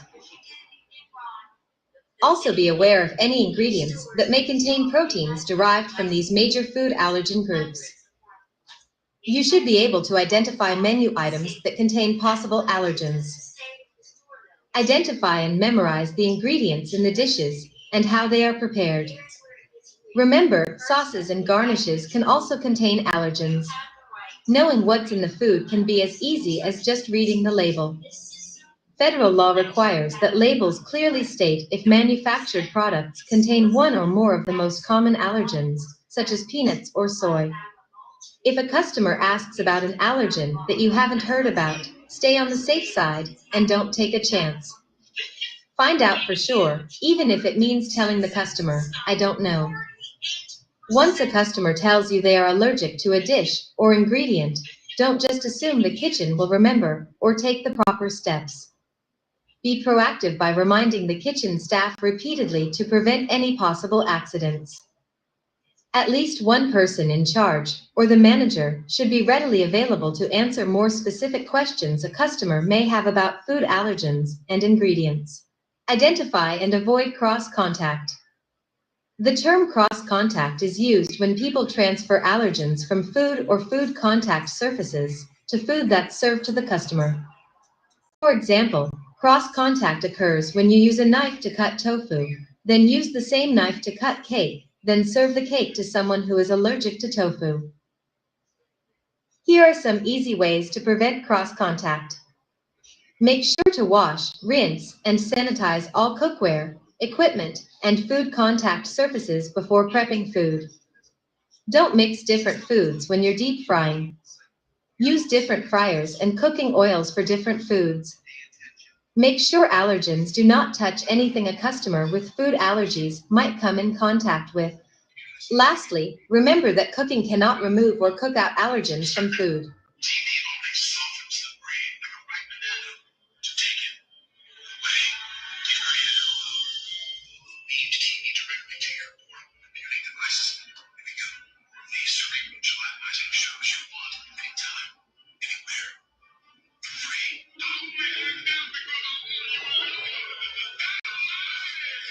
Machine push. The best part is there's nothing you can do to stop. I mean, what are you gonna do? Turn off your TV and your computer? Once your brains are reduced to a cottage cheese-like mush, you'll scoop it up the milk pour, gobble the violet up. Hands can be the dirtiest part of your body. It doesn't take a rocket scientist to know that food handlers spread disease when they are sick and don't stay home. Sneeze or cough on food. Use the restroom and don't wash their hands properly. Don't properly clean and sanitize their workstations. Your hands are perfect vehicles for carrying and transferring millions of biological hazards. Avoid doing the following around food: running your fingers through your hair, coughing or sneezing into your hand, wiping your nose, touching wounds or infections, touching your eyes, ears, and nose, checking or using your phone, smoking or vaping, eating or drinking. Not only do these actions spread pathogens, but your customers don't like seeing it. Most of my fellow health inspectors believe hand washing is the most important act in preventing foodborne illness. Food handlers must wash their hands properly and frequently when working. Every time you don't wash your hands and then touch food, utensils, and equipment, you're spreading disease. Some pathogens can survive on surfaces for long periods of time. You don't have to be sick to spread disease, because even healthy people can spread pathogens.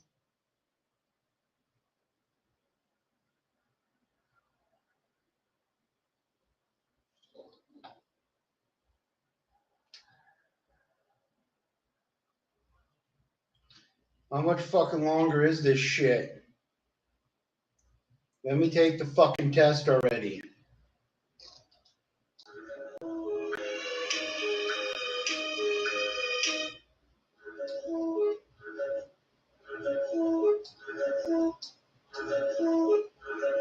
Watch out for this romance scam red flag. I gotta take a piss.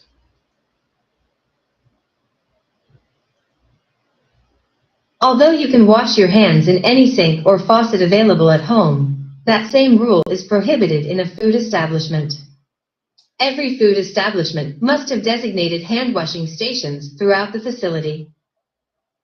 This means food handlers must not wash their hands in sinks that are designated for prepping food, washing dishes, discarding wastewater. There are also some requirements for all hand-washing stations in the food establishment.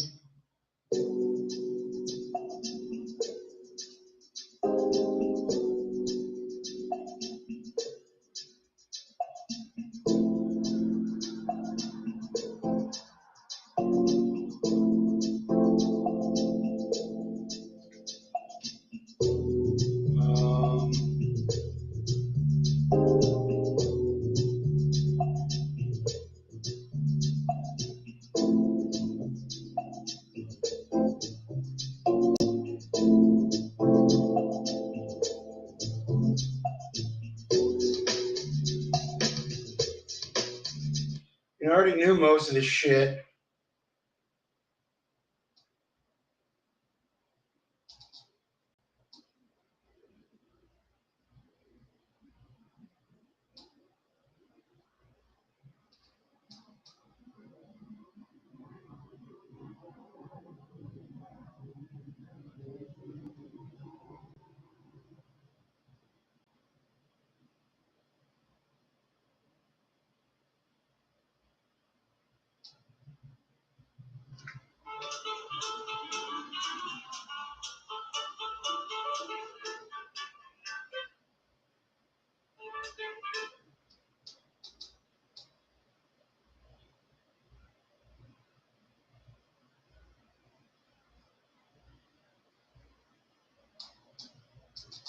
That has changed is the illusion of freedom. Does this have anything to do with the central banking system?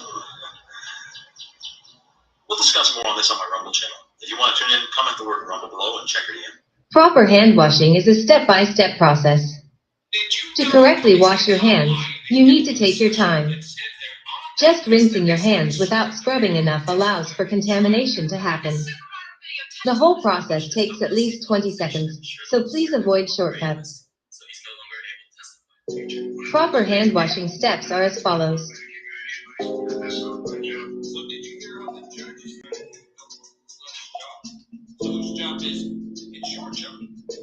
Wet your hands and forearms with warm running water. Apply a liberal amount of soap to your hands and arms to build up a good lather.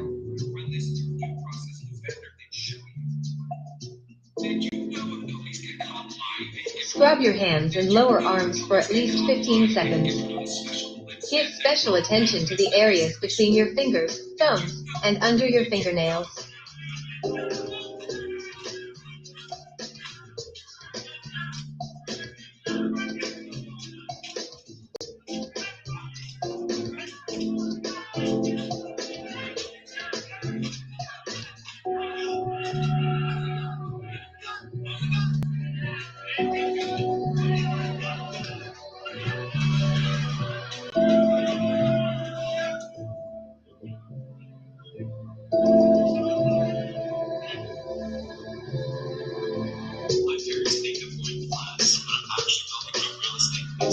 Rinse your hands and arms using warm water.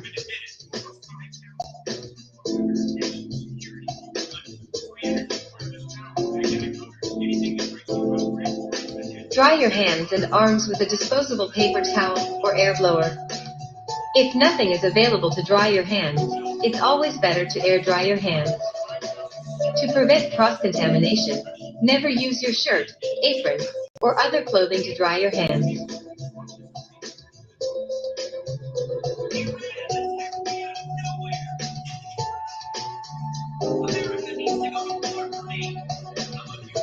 Another best practice is to use a paper towel or your elbow to turn off the water to avoid recontaminating your clean hands. If you are exiting the bathroom, use a paper towel to open the bathroom door. In a recent poll, only 60% of Americans wash their hands after using the restroom. You never know who touched those handles, so it's better to use a paper towel to open that door. Send your sons. After all, they fund my paycheck.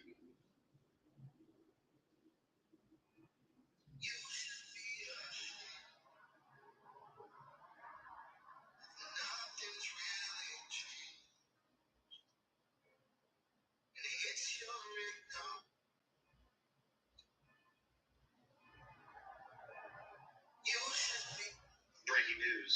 $300 million mega yacht owned by Mark Zuckerberg. Pretty friggin' nice boat, man.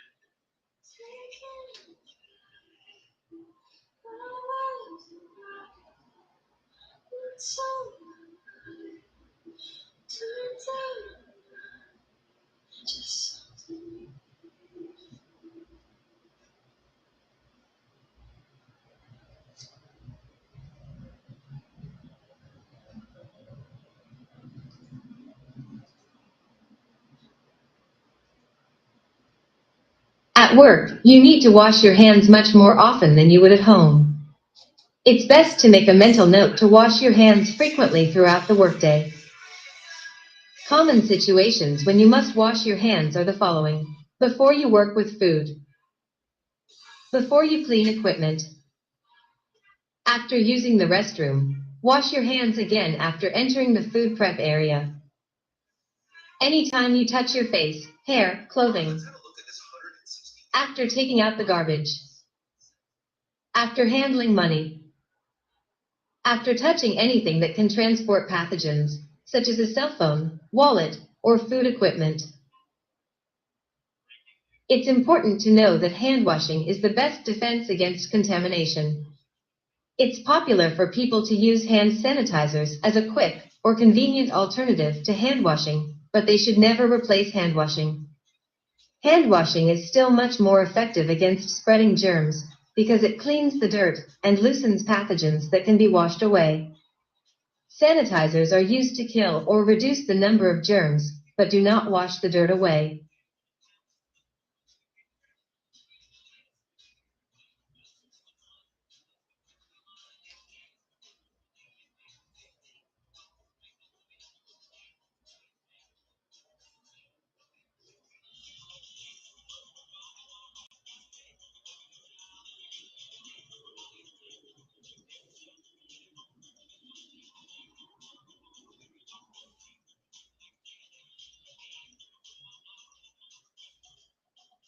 While we're on the topic of hands, it's important to As we're on the topic of hands, I'm gonna take a piss.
Be right back.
Woo!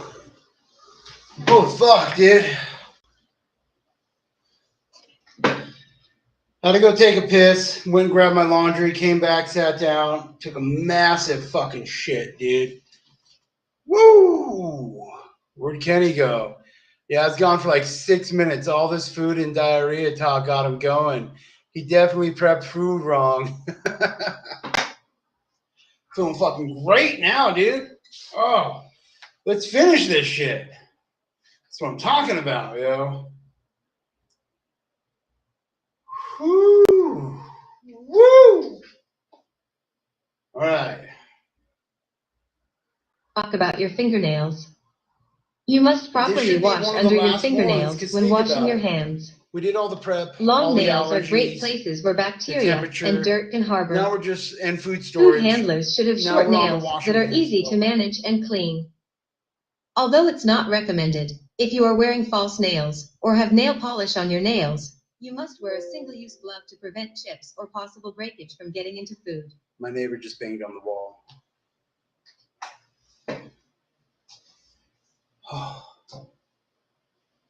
Oh, sweet Jesus.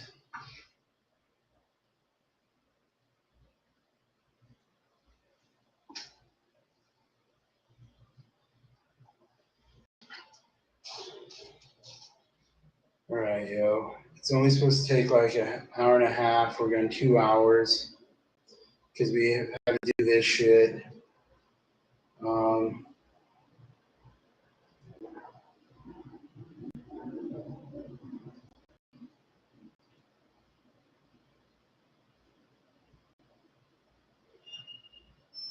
Gloves are great for protecting your hands as well as for keeping pathogens from spreading when used properly. Gloves should never take the place of hand washing. If your gloves tear while preparing food and your hands are dirty, then you just contaminated the food. Only single-use gloves should be used in the food service industry. Follow these proper guidelines when using single-use gloves. You must always wash your hands before putting on new gloves, but you're not required to rewash when changing gloves doing the same task. Gloves must be changed at least every 4 hours. 4 hours is the maximum amount of time you can allow food to be in the temperature danger zone. And it's gross to have the same gloves on for that long anyways. If you switch tasks or take a break, new gloves are needed each time. If you need to take a phone call or touch any unclean object or clothing, put on a new pair of gloves. Never wash or reuse your gloves. Use a new pair each time. Use gloves when you're handling ready-to-eat foods, such as pastry or fruits. This is especially important if you're serving anyone who is in the high-risk population like in a nursing home, hospital, or daycare.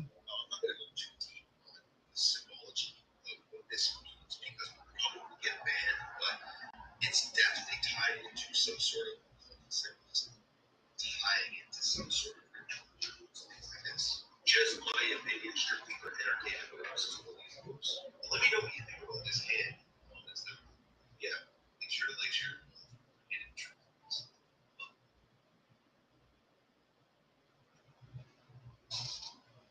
A new customer enters your food establishment and notices your uncombed hair while you are taking her order. She also looks at your dirty and soiled uniform and then pinches her nose because you obviously didn't shower. If she's smart, she'll get up and walk right out. Let's go over some hygiene basics. Be clean. That means take a shower or bathe before coming to work, especially if you've exercised. Look presentable. You should be in clean clothing that's not soiled or dirty. Clothes are common vehicles for pathogens to spread and multiply. Don't eat, drink, chew gum, smoke, vape, or do anything that can transfer saliva to food. These activities should be restricted to designated areas. Wear hair restraints like a hair net or a clean hat in the food prep area to keep hair from falling into food. Hair accessories and false eyelashes are potential physical hazards and should not be worn. Jewelry, bracelets, rings, and watches should not be worn on hands or wrists when working with food. The only exception is a plain wedding band.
Ooh, man.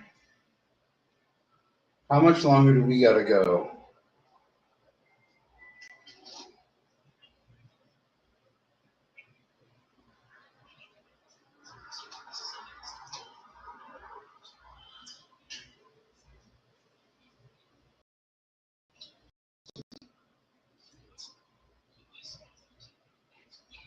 A restaurant can be a dangerous place to work when proper safety precautions aren't followed. Knives, fire, boiling water, wet floors, and slippery counters can all present hazardous conditions. If you injure your hand or finger, you must do the following. First, stop all bleeding and make sure it's not serious. Clean the wound well with soap and warm water. Apply a bandage that completely covers the wound. Wear a single-use glove.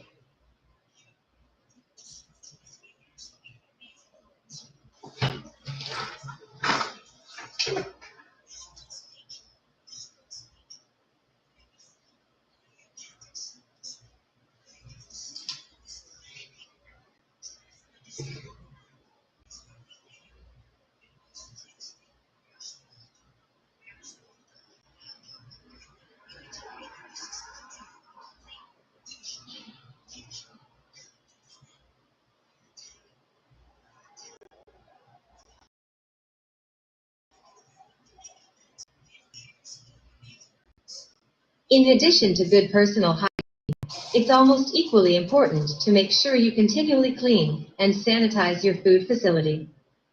This will significantly reduce the number of pathogens and the risk of its spread to food and other things. Remember, cleaning and sanitizing are not the same. Cleaning is removing dirt, soil, chemicals, oil, and allergens from equipment, utensils, and food contact surfaces. This is usually done with soap and warm water. Sanitizing is killing or reducing pathogens to safe levels. This is usually done with chemicals or very hot water. Sanitizing is done after cleaning. As a rule, everything in the food facility that has direct contact with food needs to be regularly cleaned and sanitized, such as dishes, utensils, pots, pans, cutting boards, counters, prep tables, and cooking equipment. Here are 5 easy steps to cleaning and sanitizing a surface. Start by scraping and wiping off as much food, dirt, and debris off the surface before washing. This can be done with a brush or a paper towel. Next, wash the surface by using an approved cleaner and a cloth towel. Then rinse the surface with clean, potable water. Make sure you rinse well because any residual cleaning solution could interfere with the next step. Next, sanitize using an approved sanitizing solution, which is a chemical that is usually mixed with water. Check the concentration of the sanitizing solution by using a test strip. Too strong of a concentration can be harmful, and too little could prevent the sanitizer from working well. The last step is to allow the surface to air dry.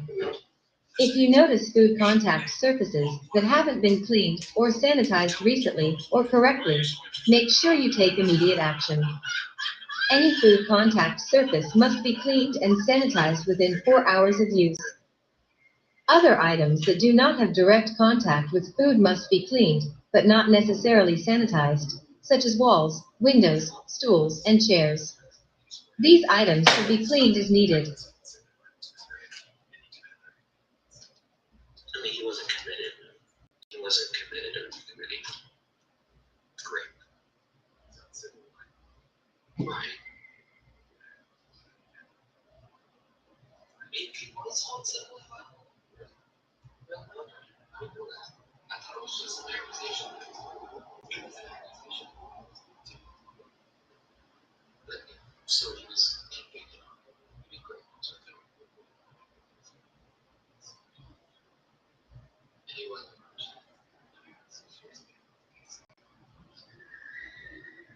Wow. Wow. Okay, I did not know that.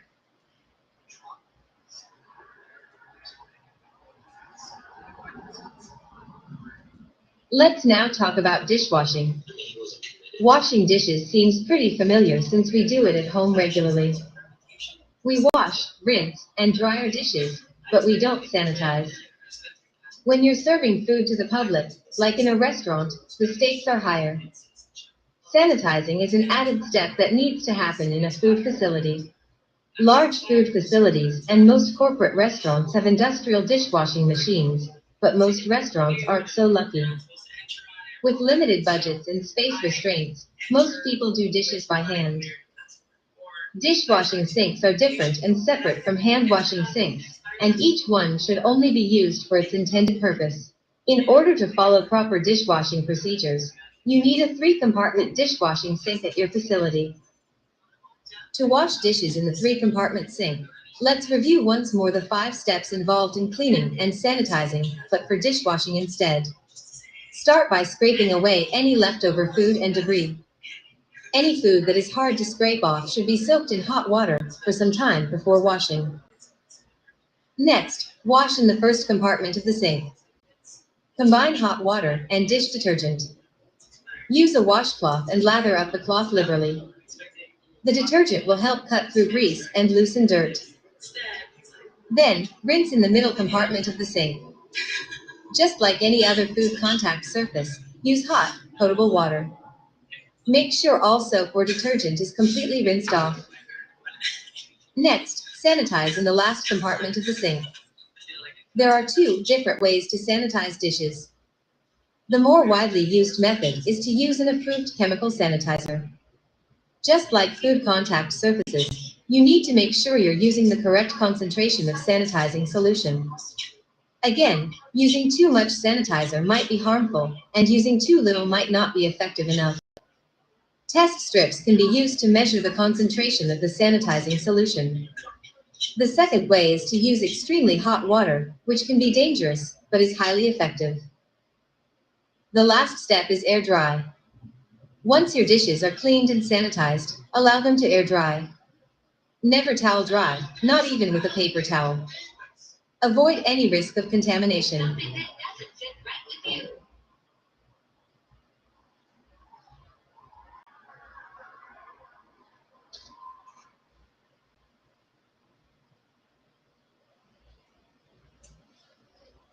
Write that down.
Jesus was short. Caesar also cut relations with his own sister and killed his own brother Giovanni in 1497. And this is the man. In addition to cleaning and sanitizing, you need to do your part in keeping the facility pest-free. Whether you're dealing with flies, roaches, or even rodents, if a single pest is seen, heard, or even smelled by a customer, you can bet your food facility's reputation will be jeopardized. It's that serious. If I see signs of pest infestation while inspecting your food establishment, you may be closed until corrective action is taken. But don't worry, follow these guidelines, and you'll be well on your way to controlling pests. Check all your deliveries to ensure they don't carry pests or show signs of pest activity. Packaging that's ripped or damaged, chewed, or even punctured are clear signs that the delivery should be refused. Doors and windows should be kept closed when possible, especially receiving areas, drive-through windows, and entrances. If your entrances have air curtain machines, use them. They help keep pests and even dirt out. Keep the storage area clean with dry food products in tightly sealed food storage containers. Food must be stored at least 6 inches off the ground for easy cleaning and inspection. Make sure to keep all food prep and dining areas clean. Pests go where there's food. Seats and tables should be wiped down, and food on the ground should be swept immediately. Keep your trash cans clean by not letting them overflow. Use trash bags, and all trash cans should have lids. The area around the dumpster should also be clean, with no food or trash on the ground. Keep the dumpster closed to keep pests out. You guys are worried about the 34 missing children. What about the 60 that they just found in Tampa, Florida last week? Let's talk about that. Let's talk about the 60 children. Some of them were pregnant. That had horrific things happen. 8 people have been arrested in the state of Dragon's Eye. And there's nothing about it because 34 children supposed to visit folks. But yet they found 60 children and nobody. Silence.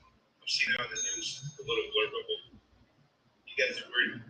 You guys are worried about the 34. You guys are worried. You guys are worried about the 34 minutes. You guys are worried. You guys are worried about the 34 missing children. This is still going? Yes, it is. Let's talk about that. It says it was only supposed to be an hour and a half. We're almost finished. Almost finished. We just learned the many ways food can become dangerous and how you, as the food handler, can help prevent those dangers from getting worse or even spreading. Keeping your managers, coworkers, and your customers healthy is a large part of maintaining a thriving food service business. As with all good things, you need proper and well-written systems to ensure proper procedures are being followed and nothing slips through the cracks. A knowledgeable staff is a powerful and safe staff. Ask your manager about how to properly perform your duties and follow proper protocols, how to receive and inspect deliveries, and how to wash your hands. Policies are meant to be followed, and if you have questions, ask. A food service business is made up of a diverse set of individuals who should have the same goal of maintaining the utmost cleanliness and ideal conditions to serve safe food.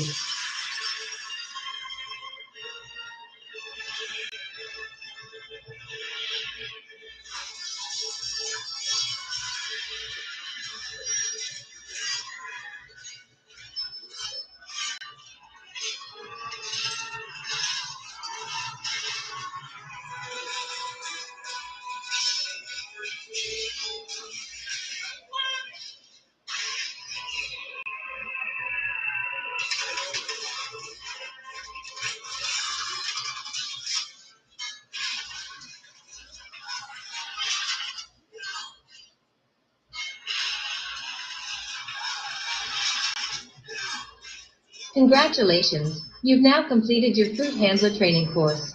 It was my job to educate, train, and show some basic concepts and guidelines to help you become a better food handler. Safe food handling practices are not only great for your job, but also great to practice in your homes and everywhere you go. It's up to you and everyone else in the food establishment to follow proper protocols and common sense to not only keep everyone safe, but to promote the business. Making sure your customers are served safe food and providing a clean environment for customers to enjoy wonderful tasting food is what we all want, right? Thank you for being a wonderful student, and it's time for the final exam. This is your local health inspector, Maria, signing off. Thank you again for choosing AAA Food Handler, a women-owned and minority-owned business enterprise.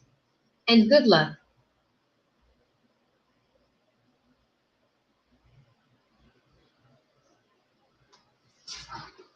All right, motherfuckers. Let's take this fucking test.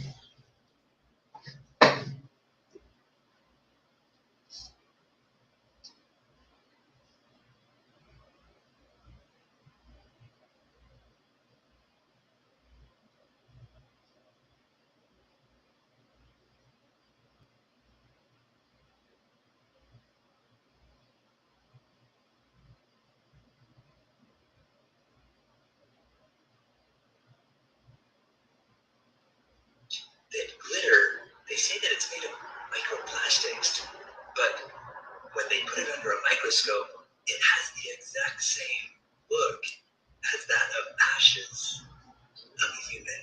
Oh, goody! So you guys hear the glitter is made out of human? Buyers were of glitter, so they went to the two main glitter factories, asked them, and they said, "You wouldn't want to know. We're never telling you." So they investigated more, and they found out that their main buyers are morgues and crematories. Fun! More and more people are looking at ashes that they have, and they're looking under a microscope, and they are looking identical to that of what glitter looks like. So glitter is made out of human ashes. Fun!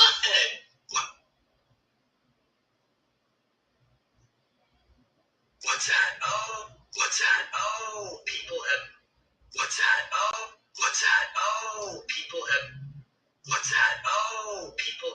What's that? Oh, people. What's that? Oh, what's that? Oh. Download at Chamber Media. We'll put out 187 live action video ads. Turns out you can triple state and double state. You do Mr. Cole from 10.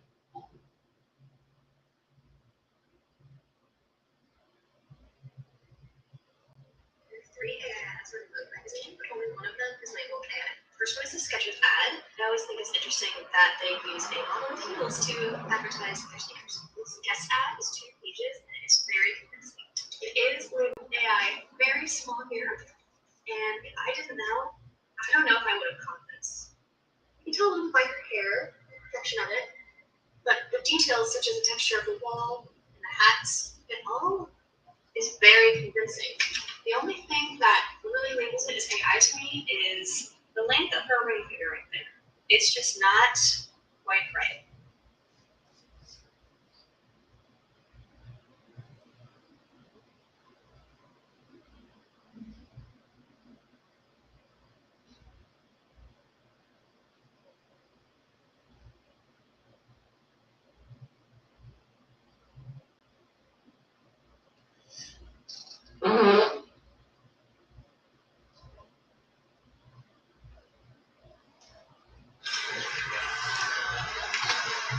All right, let's take this fucking test.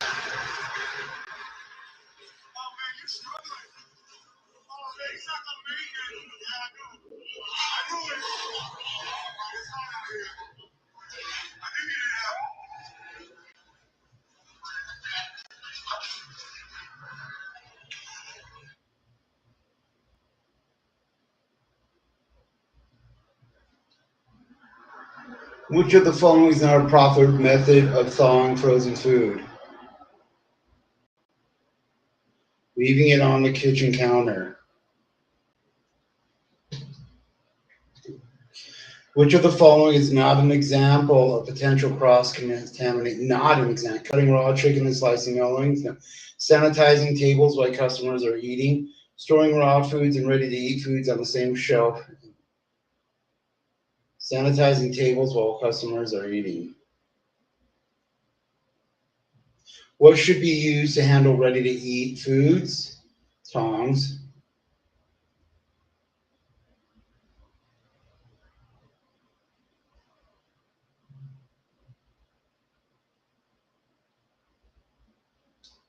Alrighty. Nails can be greater source of contamination when they are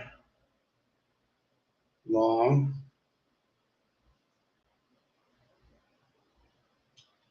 Infected cuts and burns must be covered with an impermeable cover and single-use gloves.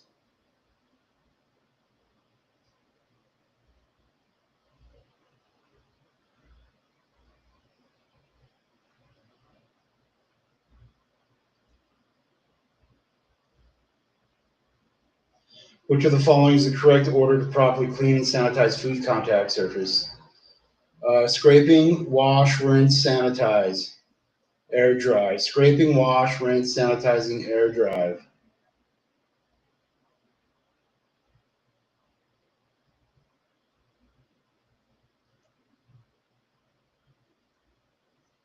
Failed to cook chicken to an internal.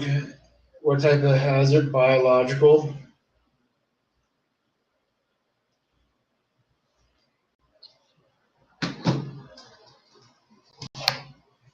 Which type of thermometer is the most widely used? Hold on, let me ask.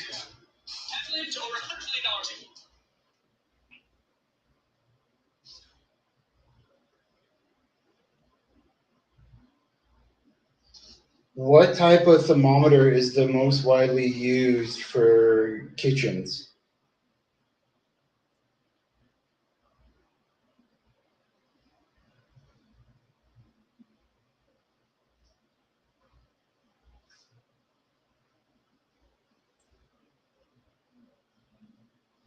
Which type of thermometer is the most widely used? Thermistor, thermocouple, bimetallic.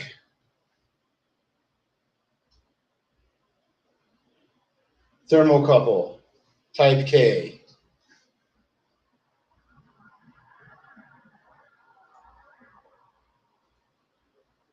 Which of these is not a potential chemical hazard? Storing chemicals separately from food, spraying pesticides when food is being prepared, wiping down the table when it's not a potential. Storing chemicals separately from foods.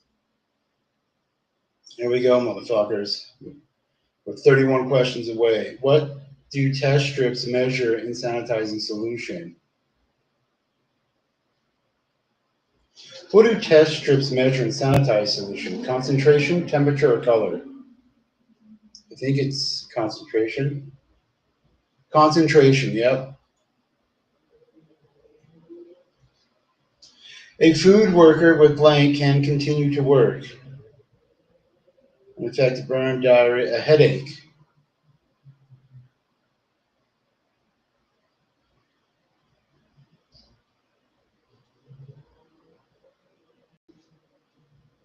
Can a food worker with a headache continue to work?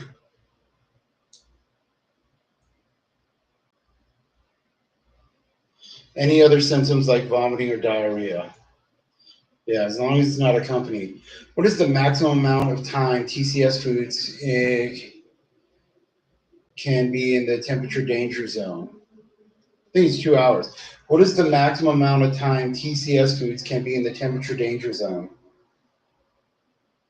4 hours. Oh, it's not 2, it's 4. It's the other one. Which of these is not a biological hazard? Strands of hair. Where is hand washing permitted? In any sink faucet, only in designated hand washing stations, only in restroom.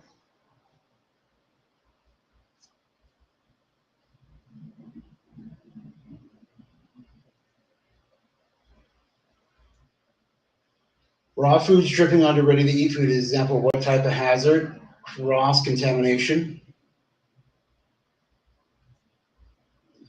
All food contact surfaces currently in use, including equipment and utensils, must be washed and sanitized at least every 4 hours.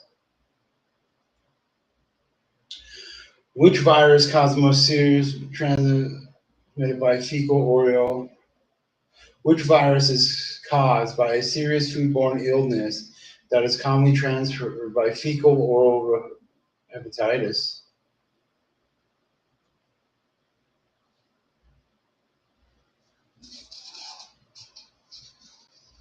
When must you wash your hands? Before you start working with food, when changing gloves between handling patients. Before. Always before. Which of these is true about ice? Ice is not considered ready. It is. Ice is TCS. Ice can be contaminated like food. What is the maximum cooking temperature for ground beef? Minimum, 135. What is the minimum cooking temperature for ground beef?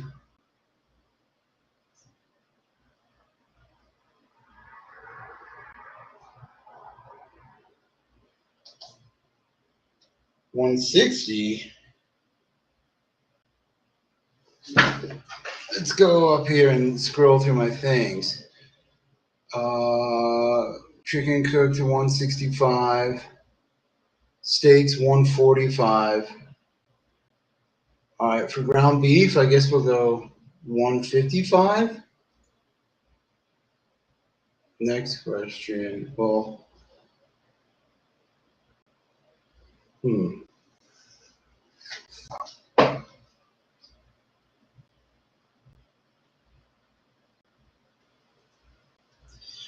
For food service employee, what is the minimum time requirement for washing hands? I thought it was 45 seconds. For food service employees, what is the minimum time requirement for washing hands? 20 seconds.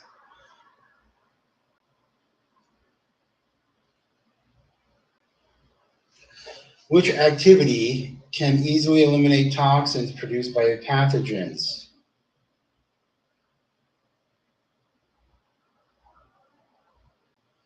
Toxins cannot be killed. Which of these is considered a high-risk population? Elderly. Which action is most likely to cause foodborne? Checking your cell phone while on break, not washing hands after using the restroom.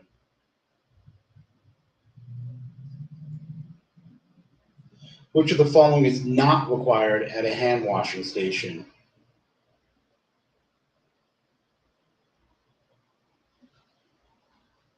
Which of the following is not required at a hand washing station? Soap, sanitizer, or disposable paper towels?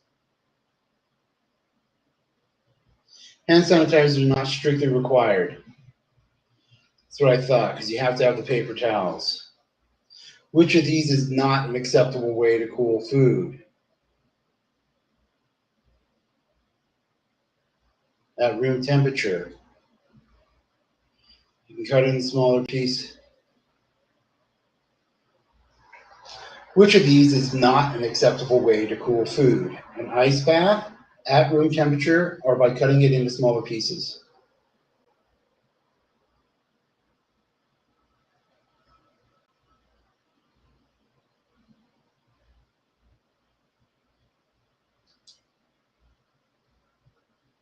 We'll go with room temperature. Which of these an acceptable means to dry hands? Paper towel. Under ideal conditions, bacteria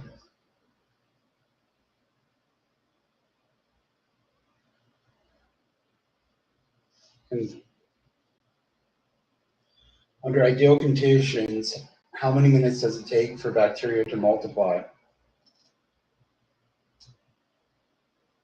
20 minutes.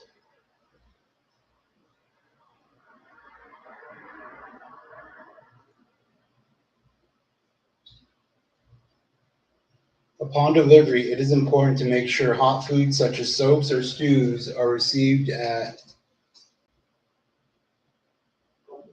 I have that one written down.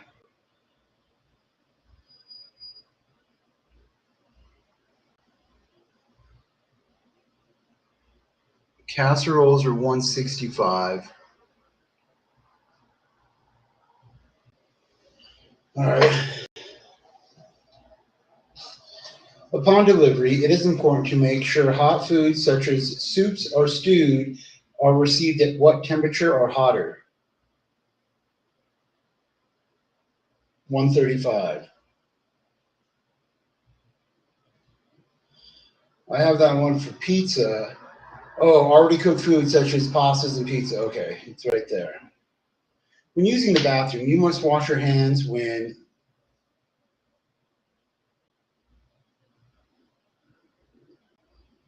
entering the food prep area.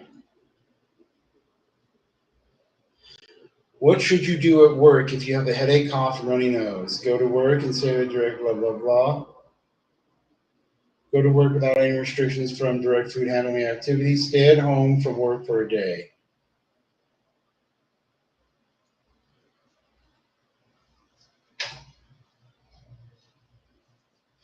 Food must be reheated to a minimum temperature. It depends.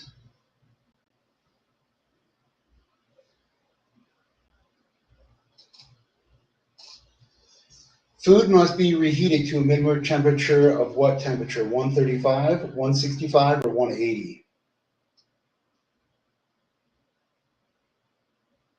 Food particularly time, temperature control, TCS foods, poultry and cosmos must be reheated to a minimum internal temperature of 165. Commercially prepared, ready to eat foods, however, only need 135. Oh, that is a fucking.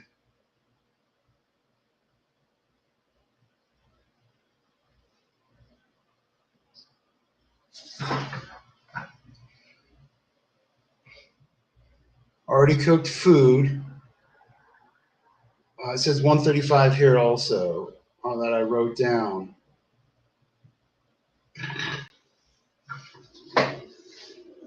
Food must be reheated to a minimum temperature of what in the state of Colorado?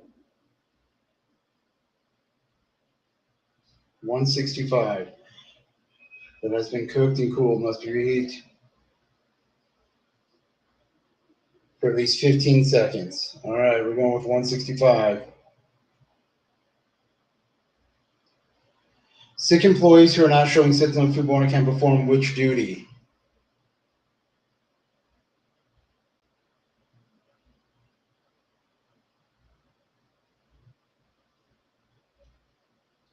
Sick employees who are not showing symptoms of foodborne illnesses can perform which duty? Prep food, stock food, serve food.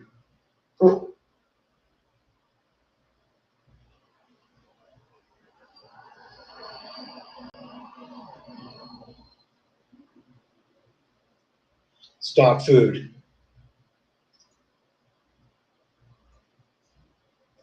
Which of the following is acceptable when serving food? You can reserve food that looks untouched, never.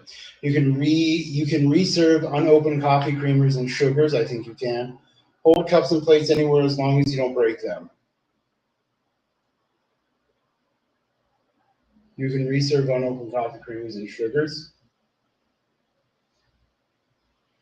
Can you reserve unopened coffee creamers and sugars?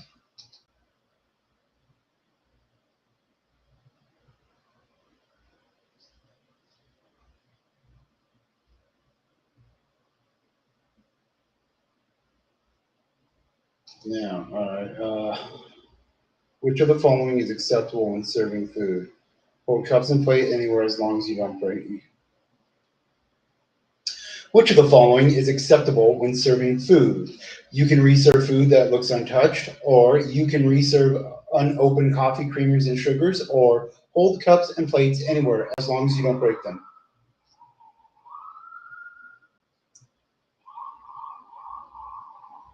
The only acceptable practice when serving food is to reserve unopened coffee creamers and sugars.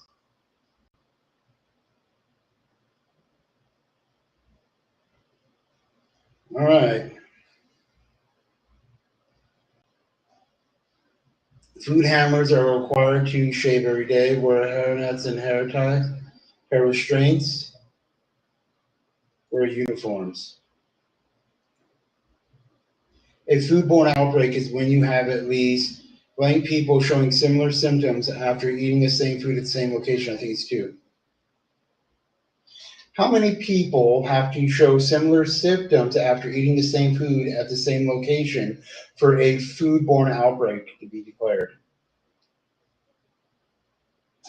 2 or more.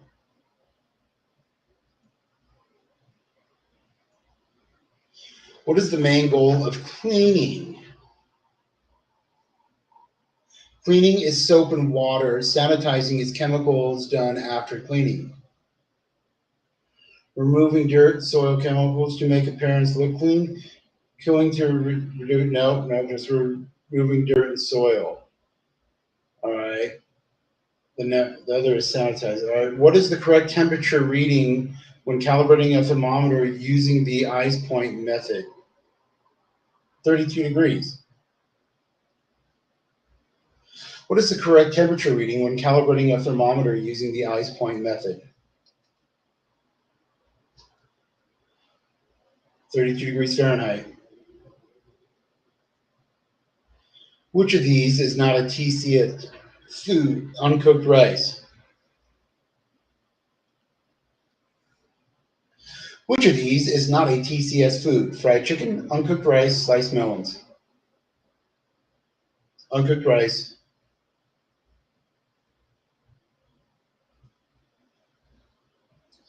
Customers can be reassured of good personal hygiene when food handlers run their hands through their hair, check their so have a clean appearance.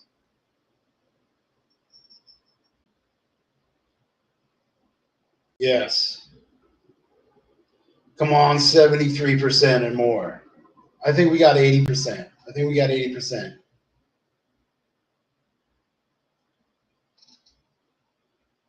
Here we go. Congratulations. You have successfully passed your food handler exam. Okay. We did it. Next module.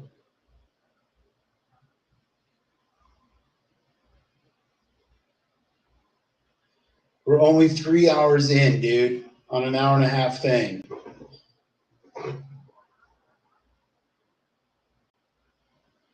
All right.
Next module.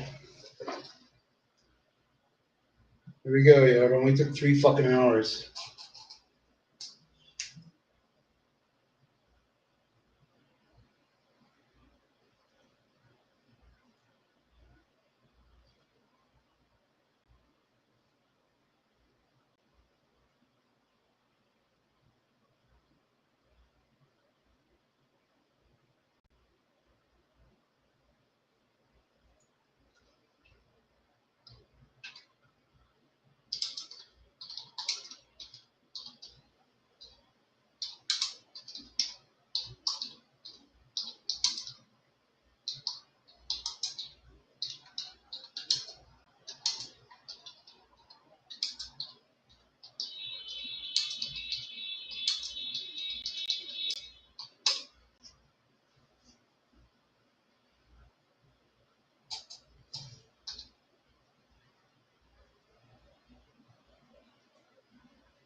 All right, there we fucking go, dude.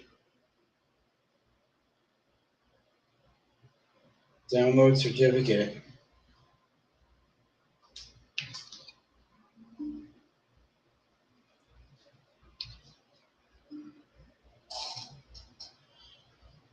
Oh, wow. Completed. Yep. There we go. Let's see if this shows up.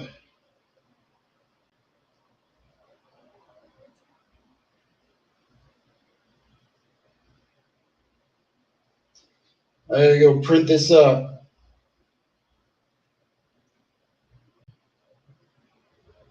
At the library.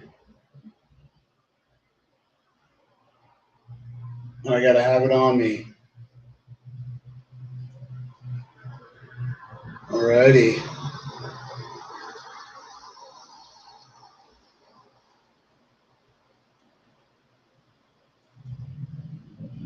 Okay, everybody, that's it, dude. 3 fucking hours. It is fucking 11 p.m. Hopefully we get to bed in an hour. Yeah. That's that. I don't know if I'm going to start another stream after this. It's Wednesday night, 11 p.m. It's 65 degrees Fahrenheit. And yeah, let's fucking stop screen sharing. There we go, yo. Oh my fucking god, everybody. Yep, holy fuck, this is still going on, which was said a half hour ago. So I'm going to click out of here. Alrighty. I gotta scroll down and fill out some emails.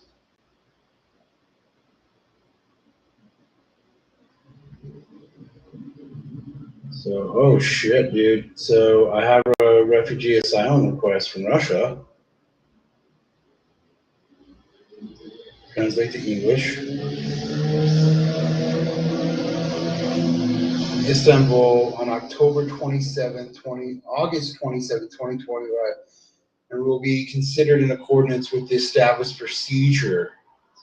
Accordance with paragraph 2 of Article 8 of Federal Law, May 2nd, 2006, number 59-FC, on the procedure for considering appeals from citizens of the Russian Federation, written appeals, blah, blah, blah. Oh, man. Holy shit. This one came at 7:42. Alrighty. This one came at 7:44.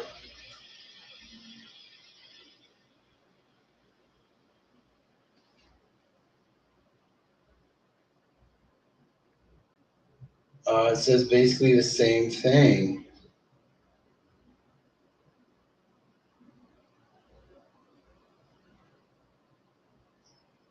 A written appeal is considered within 30 days from this date of its. All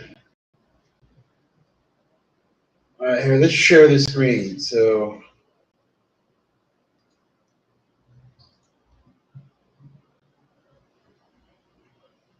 wow.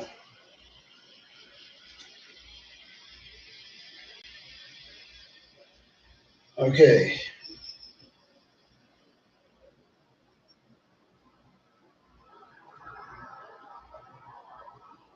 Dear applicant. Okay, so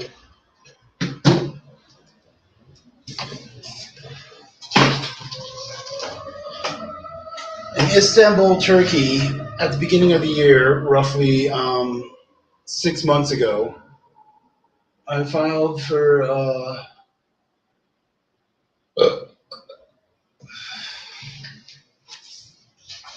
Istanbul. Yep. The request was received by Consulate General of the Russian Federation in Istanbul in August, and will be considered.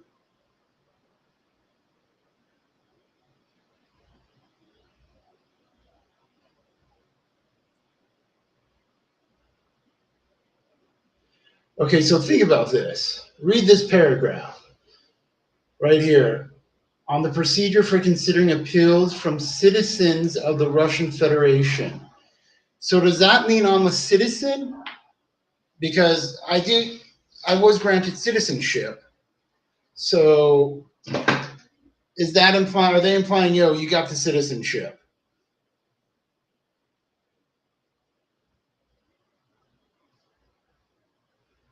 For questions regarding council, we recommend that you familiarize with the information here. All right, to make an appointment. All righty. It does not require a response. Okay, I'm going to hold on. I'll go like this. Where's my fucking thing? There it is.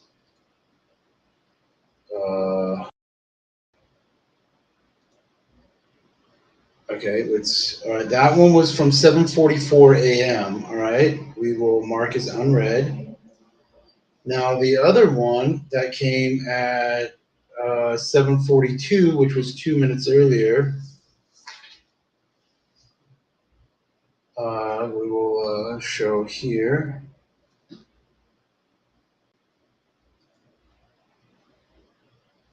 Okay, we will translate to English.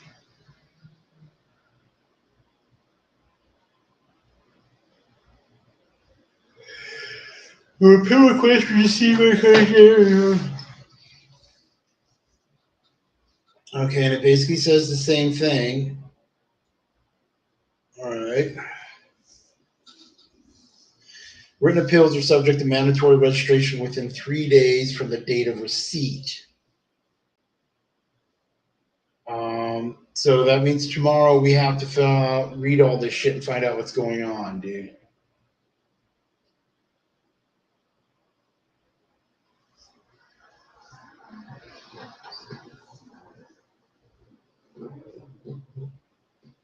And they have to consider it within 30 days of its of when they register getting it. So tomorrow, this is what we're doing. All right. And this came from same one, yo. Okay. Oh man, those fucking tacos I made, ground beef tacos and enchilada sauce with cheese. Oh man, dude, I'm fucking farting, dude. I'm a farty Marty right now. Okay, we're gonna end the stream, yo. Holy shit. We'll mark this as unread. We'll get to other emails. All right.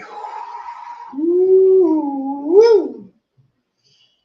Man, yeah, we gotta turn that fan on, all right?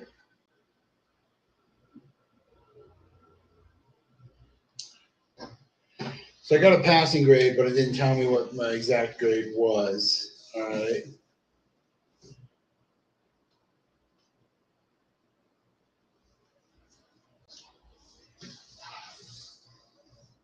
Okay. There's that. Oh my god. Ugh.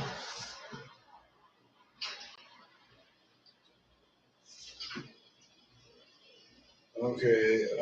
So that costed me $6.95.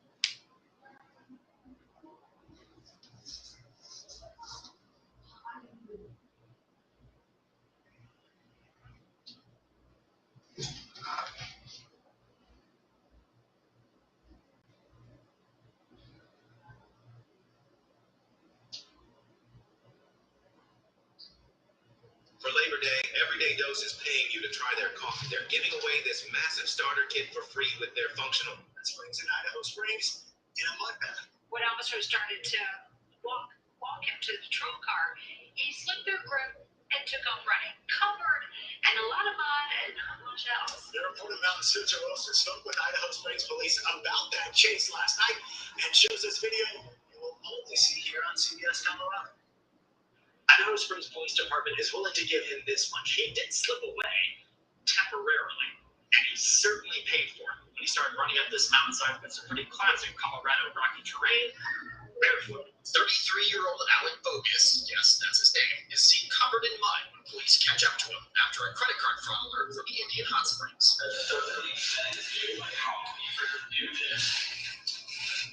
He gets outside into himself. You can hear the chaos. Officers warn him, "We'll chase you," as they chase after him down the street in the rain and call it in. Why are you covered in blood and underwear? How did you explain this to your family?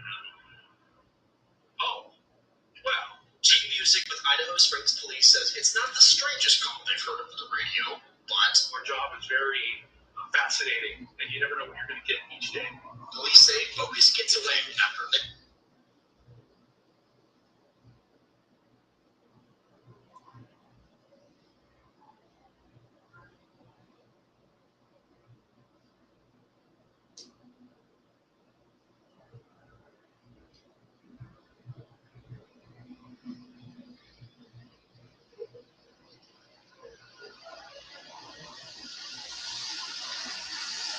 Yep. All right.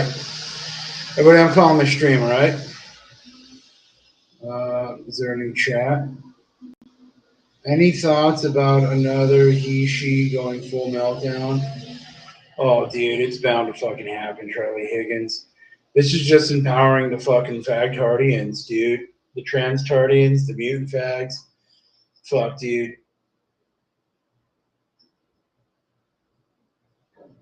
Oh. It says I should have used a Chrome browser, not a Firefox, and I was using Firefox. That could have been it. All right, well, we're going to click out of there for my food handler thing. I just read that. I should have read that before I started when I got the invoice because I'm looking at emails right now. So,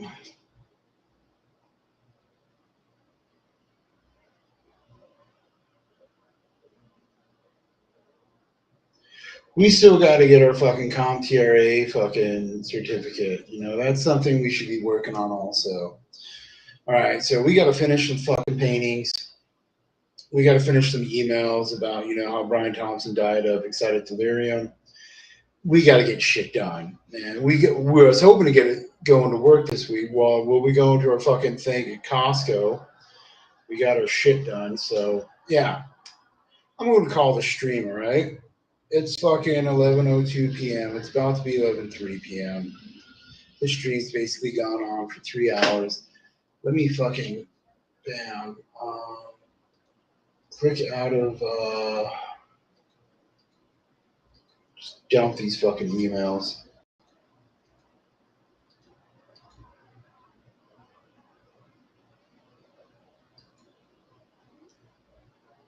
Blah, blah, blah, blah, blah.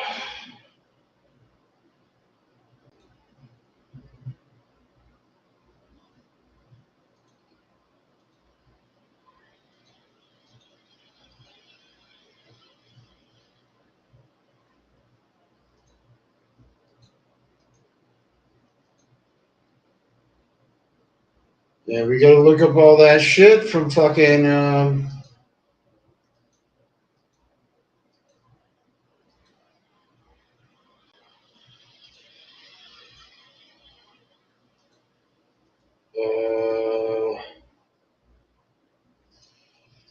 the embassy.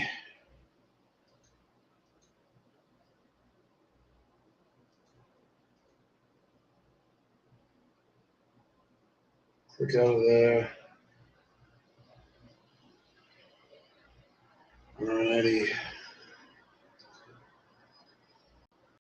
Click there. Yes, everybody. Yeah. All right. I'm fucking calling it. All right.